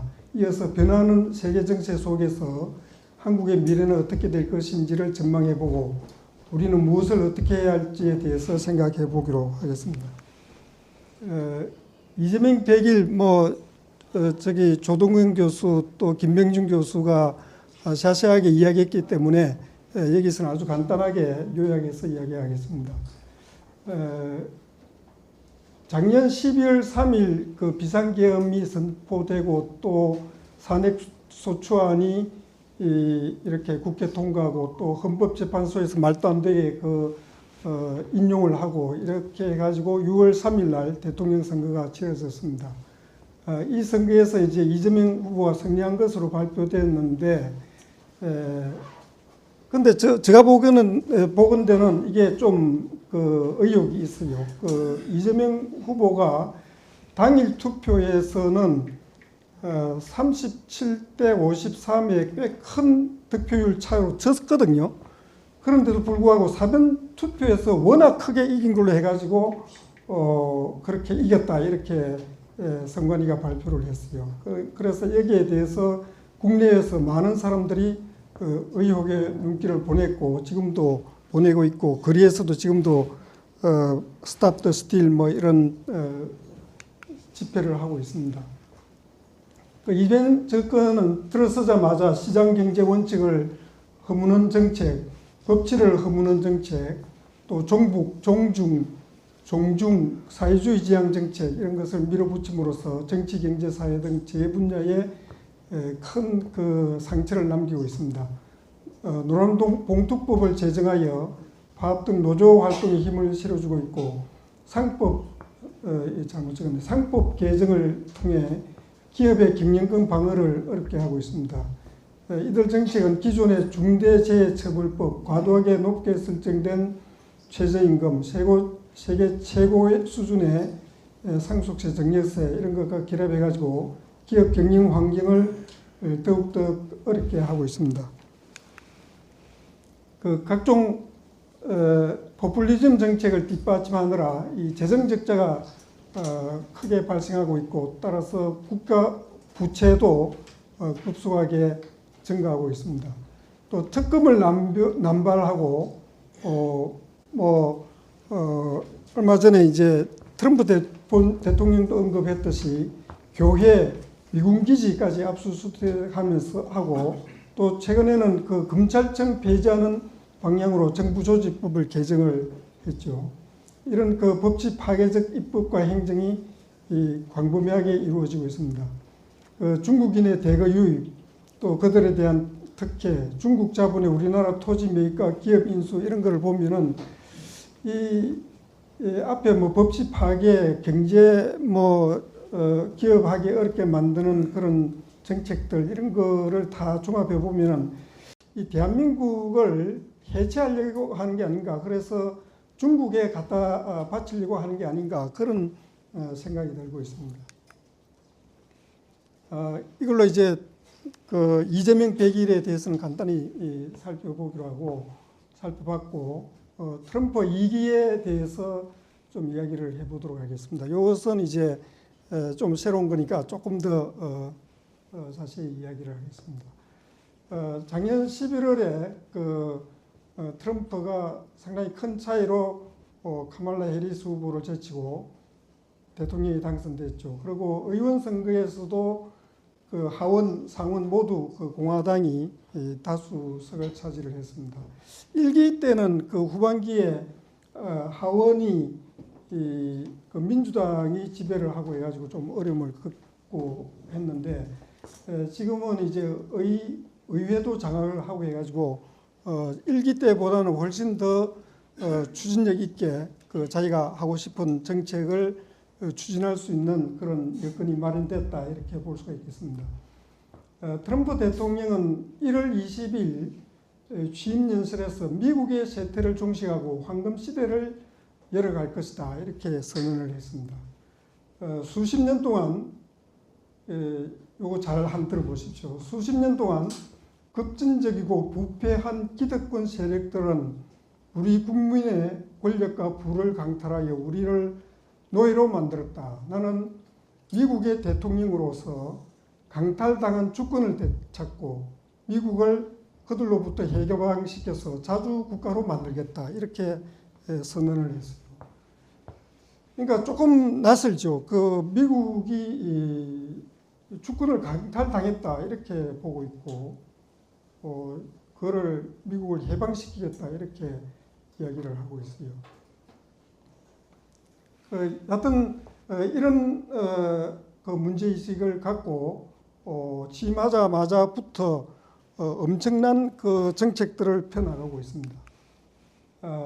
뭐 분야별로 간단하게 좀 보면은 평소에 그 일기 때도 그랬지만은 그 트럼프 대통령은 기후 위기로는 거대한 사기극이다 그렇게 이야기를 했어요. 화석 연료를 쓰면 탄산가스가 많이 생겨가지고 뭐 지구 온난화가 생기고 그러니까 재생에너지 이쪽으로 가야 된다 뭐 이렇게 이야기를 하면서 밀어붙이는데 그런 것이 아주 부패 세력에 세계적인 그 연결되어 있는 부패 세력이 사기로 벌이는 짓거리다 이렇게 보고 있거든요. 그러면서 이제 첫날 그 파리 기후 협약에서 탈퇴를 했습니다. 사실 일기 때도 그 파리 기후 협약에서 탈퇴를 했죠. 그런데 바이든이 집권하자마자 또 첫날 파리 기후 협약에 다시 가입을 했는데 트럼프가 다시 이제 탈퇴를 했습니다. 그래서 이제 그린 뉴딜 정책 뭐 이런 것을 끝내고 전기차 의무 구매제 이런 것도 폐지를 했습니다. 또 국내 석유 가스를 채굴하여 가격을 낮추고 미국을 에너지 수출국으로 만들겠다 이렇게 바로 지금 이제 이런 게 시작돼 가지고 미국에서 그 휘발유 값이 자동차에 넣는 퓨얼 값이 많이 내렸습니다. 그리고 원자력 발전 용량을 2050년까지 4배로 늘리겠다 이렇게 이야기를 했습니다. 그러니까 화석연료, 원자력 이쪽 위주로 가고 풍력, 뭐 태양광 이거는 말도 안 되는 짓거리다 이렇게 보고 있는 거죠. 그다음에 보건정책에 관련해서 보면은 취임 첫날에 그 세계보건기구에서 탈퇴를 했습니다. 로버트 케네디 주니어가 그 이제 무소속으로 대통령 후보로 나와가지고 그 메이크 아메리카 헬티 어게인 이것을 많이 이제 내세웠거든요. 근데 나중에 이제 그 케네디 주니어가 로버트 케네디 주니어가 트럼프를 지지를 하면서 그 뒤에 이제 취임하면서 이제 바로 그 보건복지부 장관으로 임명을 했죠. 이분이 이제 그동안에 CDC, FDA 뭐 이런 것이 엄청 부패돼 있다. 또 그 음식물이나 약품이나 이런 것들이 사람을 그 더 건강하게 만들고 뭐 병을 낫게 하고 하는 게 아니라 더 나쁘게 하고 병을 오히려 부작용을 생기게 하는 그런 거다 하면서 이제 여러 그 이야기를 해왔는데 그런 것이 지금 이제 미국에서 하나하나 그 진행되고 있습니다. 그래서 예컨대 이제 백신 부작용 이런 것과 관련해 가지고 지금 의회에서 이제 청문회가 이루어지고 있고 그러죠. 약품 불소 뭐 집어넣는 거 이런 거 아주 해만 있는 건데 그 이상한 소리 하면서 지금까지 이제 미국에서 그 상수도에 불소를 집어넣기도 하고 또 하늘에 캠트레일이라 해가지고 케미컬 뭐 그런 것을 막 뿌리는 거 그런 거 이제 지금은 거의 중단돼 가고 있는 것 같아요. 유전자 변형 이런 것도 이제 그 건강에 안 좋다는 거고 그런 것을 이제 지금 바로 잡아 나가고 있어요. 그리고 좌파들이 이제 우리나라도 ESG 이런 걸 많이 강조를 하잖아요. Environment, Social, 뭐 Governance 이런 거, 또 DEI, 다양성, 형평성, 포용성 뭐 이런 거 이야기를 하는데 이 정책들을 다 폐기를 했어요. 그 관련되는 예산을 다 줄이고 관련되는 조직도 이제 다 폐쇄를 하고 그러고 있어요. 그리고 인신매매, 소아성애, 마약 확산 이런 거를 막기 위한 정책을 아주 강력하게 밀어붙이고 있습니다.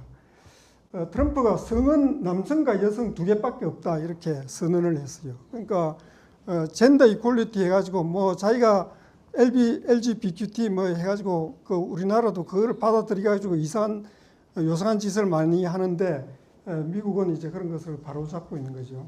군에서 트랜스젠더 동성애자를 다 추방을 했습니다. 그리고 이제 언론 표현의 자유를 회복하겠다 이래가지고 그 SNS에 옛날에는 부정선거라든지 백신이라든지 이런 이야기가 나오면 다 이제 그 차단을 시켰거든요. 그런 거 지금 검열을 이제 안 한다 이런 거죠. 그러면서 정부 효율성을 제고하는 쪽으로 지금 빠르게 이제 나아가고 있습니다. 환경보호청, 교육부 등 주요 정부기관의 구조조정을 지금 해나가고 있고 대규모 예산을 절감을 하고 있습니다. 연방정부 신규 채용은 동결됐고 정부 규모를 획기적으로 축소하려고 하고 있습니다. 각종 규제를 철폐를 하고 세금 감면을 전반적으로 뭐 소득세, 뭐 상속세, 뭐 온갖 거 이제 그러니까 판매세와 관세 정도만 남기고 다 없앤다 이런 말까지 지금 나오고 있어요. USAID라든지 NED 그러니까 National Endowment for Democracy, 미국 민주주의 진흥재단 이런 것들이 다 이제 외국에 뭐 원조 준다 이러면서 이제 민주주의를 확립한다 이러면서 다 이제 그 부패 세력의 자금 세탁 혹은 좌파 그 어젠다들 그런 거를 확산시키는 수단으로 이런 것들이 다 이용됐다고 보는 거죠. 그래서 유세이드에서 저기 아까 부정선거 이야기했는데 우리나라 그 A웹 쪽에도 이제 자금이 들어갔다 그런 말이 있죠. 여하튼 유세이드 이런 것들을 다 폐지를 시키고 있습니다. 해외 원조 예산을 동결시키고 있습니다. 그 다음에 이제 불법 이민을 차단하고 있죠. 그래서 멕시코 뭐 그쪽에 그런 쪽으로 통해 가지고 불법 이민자들이 엄청 많이 들어왔죠. 범죄자들이 들어와 가지고 온갖 미국 도시에 가서 범죄를 일으키고 뭐 마약을 퍼뜨리고 그 바이든 정부 때 그게 뭐 몇천만 명이 들어왔다 이런 말도 있고 그래요. 그거를 이제 다 차단시키고 불법 이민자 들어온 사람도 지금 적발해가지고 추방하고 있는 상황입니다. 얼마 전에는 워싱턴 DC에서 그 대규모 범죄자 소탕이 있었죠. 그래서 지금 범죄율이 줄어들었고 시카고도 지금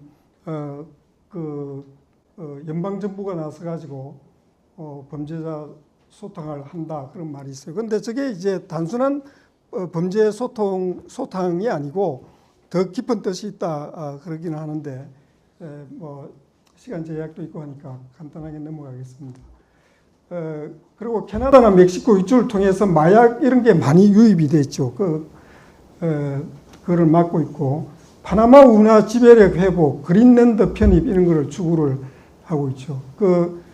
이런 거 발표했을 때 그 사람들이 그 트럼프가 뭐 세계 깡패냐 이런 식으로 이제 우리나라에서는 반응이 있고 그랬는데 사실 파나마만 하더라도 미국이 만든 건데 그 동안에 이제 중국이 이제 중국어로 거의 넘어갔죠, 그죠? 근데 더 정확하게는 이제 여기서는 그 단어를 좀 자제를 하고 있습니다만 더 정확하게는 딥스테이트 쪽으로 넘어간 거죠. 그거를 지금 되찾는 거죠. 그 털시 게바드 D&I 국장이 오바마가 중동에서 정권 교체 작전을 실행하기 위해서 알카에다와 다른 이슬람 극단주의 단체를 만들고 자금 지원을 했다. 이것을 그 털시 게바드가 의회 청문회인가 거기서 폭로를 했어요. 또 우크라이나에 20여 개 생화학연구소가 있었다. 이게 엄청난 의미가 있는 건데 그리고 우크라이나 전쟁 자체가 이제 사실 나토라든지 뭐 이런 것이 내세워 가지고 딥스테이트가 그 러시아를 견제하기 위해서 그렇게 만든 거죠. 여하튼 그 트럼프는 나는 전쟁을 시작하지 않고 지금 일어나고 있는 전쟁도 다 끝낼 것이다 이렇게 선언을 하고 있어요. 정치 선거 쪽도 보면은 우리가 이제 준 6 이래가지고 그 트럼프가 이제 바이든이 그러니까 취임하기 얼마 전에 그 의사당에 이제 트럼프 지지자들이 난입했다 이렇게 이제 우리가 방송 뭐 신문에서 이야기하고 있는 거 있잖아요. 그게 사실은 저쪽에서 이렇게 만든 거거든요.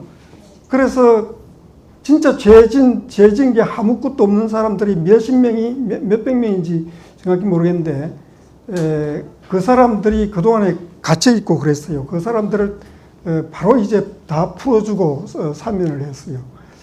그 우리나라도 비슷한 상황이 일어나고 있다고 나는 생각을 하는데 서부지방법원 거기에 청년들이 지금 많이 잡혀 있잖아요. 그게 이제 아무런 제도 없이 지금 잡혀 있는 게 이거 그 16 사태로 미국에서 잡혀 들어갔던 그것하고 이제 비슷한 거죠. 그게 이제 폭력으로 선거 결과를 뒤집으려고 했다. 혹은 좌파 그런 식으로 이제 이렇게 프레임을 씌워가지고 잡아넣는 거죠. 그리고 이제 부정선거를 지금 사실은 조사는 다 돼 있어요. 이제 적당한 시기에 이제 이거를 발표를 하려고 그러는데 지금 차츰 표면화 시키고 있어요. 캐시 파텔 FA 국장이 2020년 미국 대선과 관련된 기밀 문서를 공개하면서 중국 공산당이 선거에 개입했다 이런 의혹을 제기한 바 있어요. 아까 이야기한 유세이드 이런 거를 해체하는 것도 이런 것하고도 다 관련이 되어 있고 얼마 안 있어 이제 미국에서 그러니까 미국이 2020년에 트럼프가 지고 나서 졌다고 발표하고 나서 그 뒤로 거의 매일 트럼프는 그게 부정선거였다고 이야기를 해왔거든요. 그러니까 지난 선거 그 전에 캠페인 할 동안에 캠페인 어디 가서 랠리 할 때마다 그 이야기를 하고 그랬어요. 그러니까 그거를 트럼프가 안 밝힐 리가 없죠. 결국은 이제 밝히게 되는데 그 시기가 이제 아주 많이는 남지 않았지 않겠느냐 그런 생각을 해봅니다. 그리고 이제 케네디 암살 사건 이게 실체가 뭔지 그런 것의 그 비밀을 해제한다 그런 이야기가 있고 9.11 사건 우리는 무역 협회 미국의 트윈타워가 이제 무너진 거 그게 이제 아까 이야기한 알카에다 소행이다 그러는데 그렇지 않다는 이야기가 있어요. 그거를 실체가 뭔지 밝힌다 그런 이야기들이 있어요. 그 말고도 여기서 별 이야기는 안 했지만 앱스타인 리스트 이런 것도 있고 아주 미국의 하루하루가 아주 급박하게 변하고 있고 트럼프가 아주 힘을 가지고 모든 것을 해결해 나가고 있다 그렇게 판단이 됩니다. 그 가운데 이제 아까 잠깐 이야기하셨듯이 찰리 커크가 어젠가 암살당했죠, 그죠? 그런 불행한 일도 있고 찰리 커크는 미나킴이 하는 우리나라 빌드업 코리아 거기에도 참석을 했었죠.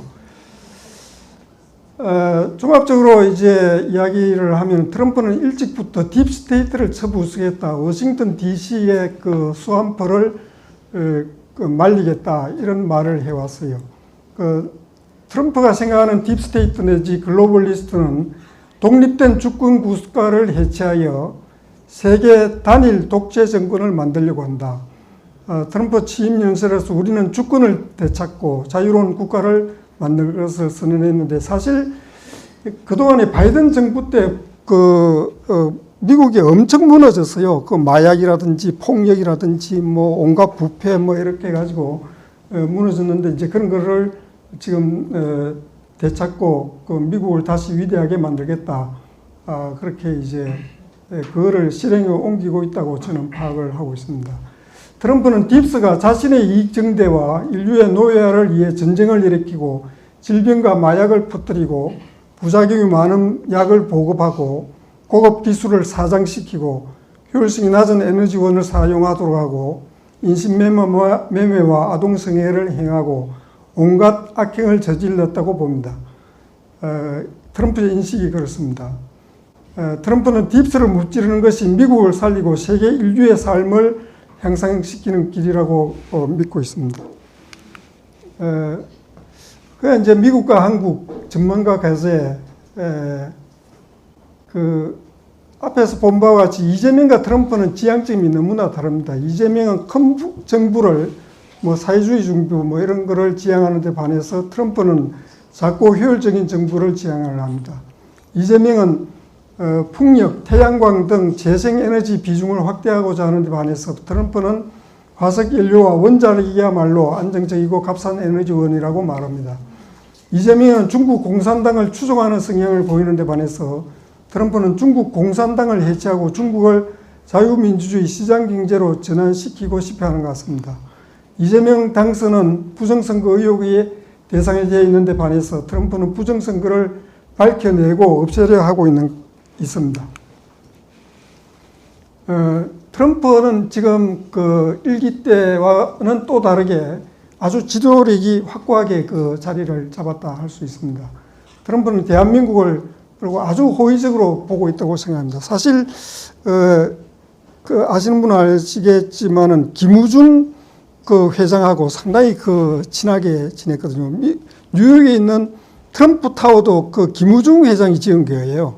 그 당시 트럼프가 좀 재정적으로 어렵고 할 때 그 김우중 회장의 도움을 받아가지고 제기했다 그런 말도 있거든요. 그리고 이제 문재인 정부 때 한국을 방문해가지고 국회에서 연설을 했는데 그는 자유민주주의 시장경제의 대한민국이 공산화되는 것을 용인하지 않겠다는 것을 천명을 했습니다. 사실 저는 그걸로 문재인이 사실 남한을 그때 북한에 갖다 바치려고 했는데 그거를 막았다고 저는 생각을 합니다. 트럼프는 현재 자신이 바라는 방향과는 워낙 다른 방향을 가고 있는 이재명 정권의 행보를 지금 힘도 있고 그런 상황에서 수수방관하지는 않을 것으로 봅니다. 이런 관점에서 이재명 홀때 또 사실 카나다 뭐 거기에서도 만나주지도 않았고 이번에 만날 때도 뭐 상당히 홀대를 했죠. 또 관세 협상에서 냉혹한 조건 제시, 조지아 현대 LG 공장 불법 체류 단속 이런 것을 이해할 수 있지 않을까 그런 생각이 듭니다. 이게 이제 결국은 우리나라에 대해서 작전을 개시하고 있다 나는 그런 생각이 듭니다. 그런 관점에서 이제 앞에서 발표한 것보다는 저는 훨씬 더 우리나라를 좀 낙관적으로 보고 있습니다. 그래서 아주 해결돼서 잘 나가지 않을까 이렇게 생각합니다. 우리나라 주류 언론은 트럼프 대통령이 무슨 일을 해나가고 있는지 제대로 알려주지 않고 있습니다. 우리는 트럼프 대통령이 무엇을 추구하고 있고 미국과 세계에서 무슨 일이 일어나고 있는지 여기에 대한 정확한 이해와 정보에 기초해가지고 불의에 대응하는 투쟁, 자유와 진실을 향한 투쟁에 매진해야 되지 않을까 그런 생각이 듭니다.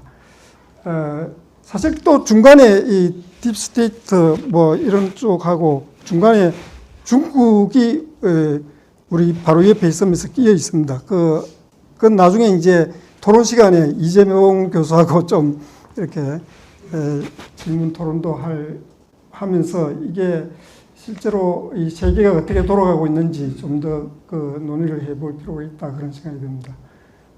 진실과 정의를 향한 투쟁, 검은 국제적 카르텔을 국제적 연대가 처부수는 전쟁에서 저는 이 비태 세력이 이긴다고 보고 있습니다. 그러면서 대한민국에도 한권 시대가 열릴 거다 그런 생각을 해봅니다. 그렇게 되면은 자유통일을 이루고 또 한민족은 세계로 뻗어나가게 될 것이다 그런 생각을 해봅니다. 여기 GCR, QFS, 내사라 개사라, 매드베드 뭐 이런 이야기를 잠깐 했는데 요거는 뭐 앞으로 잘 되면 이쪽 방향으로 간다는 건데 그거는 이제 좀 더 봐야 되지 않을까 그런 생각이 듭니다. 예, 감사합니다.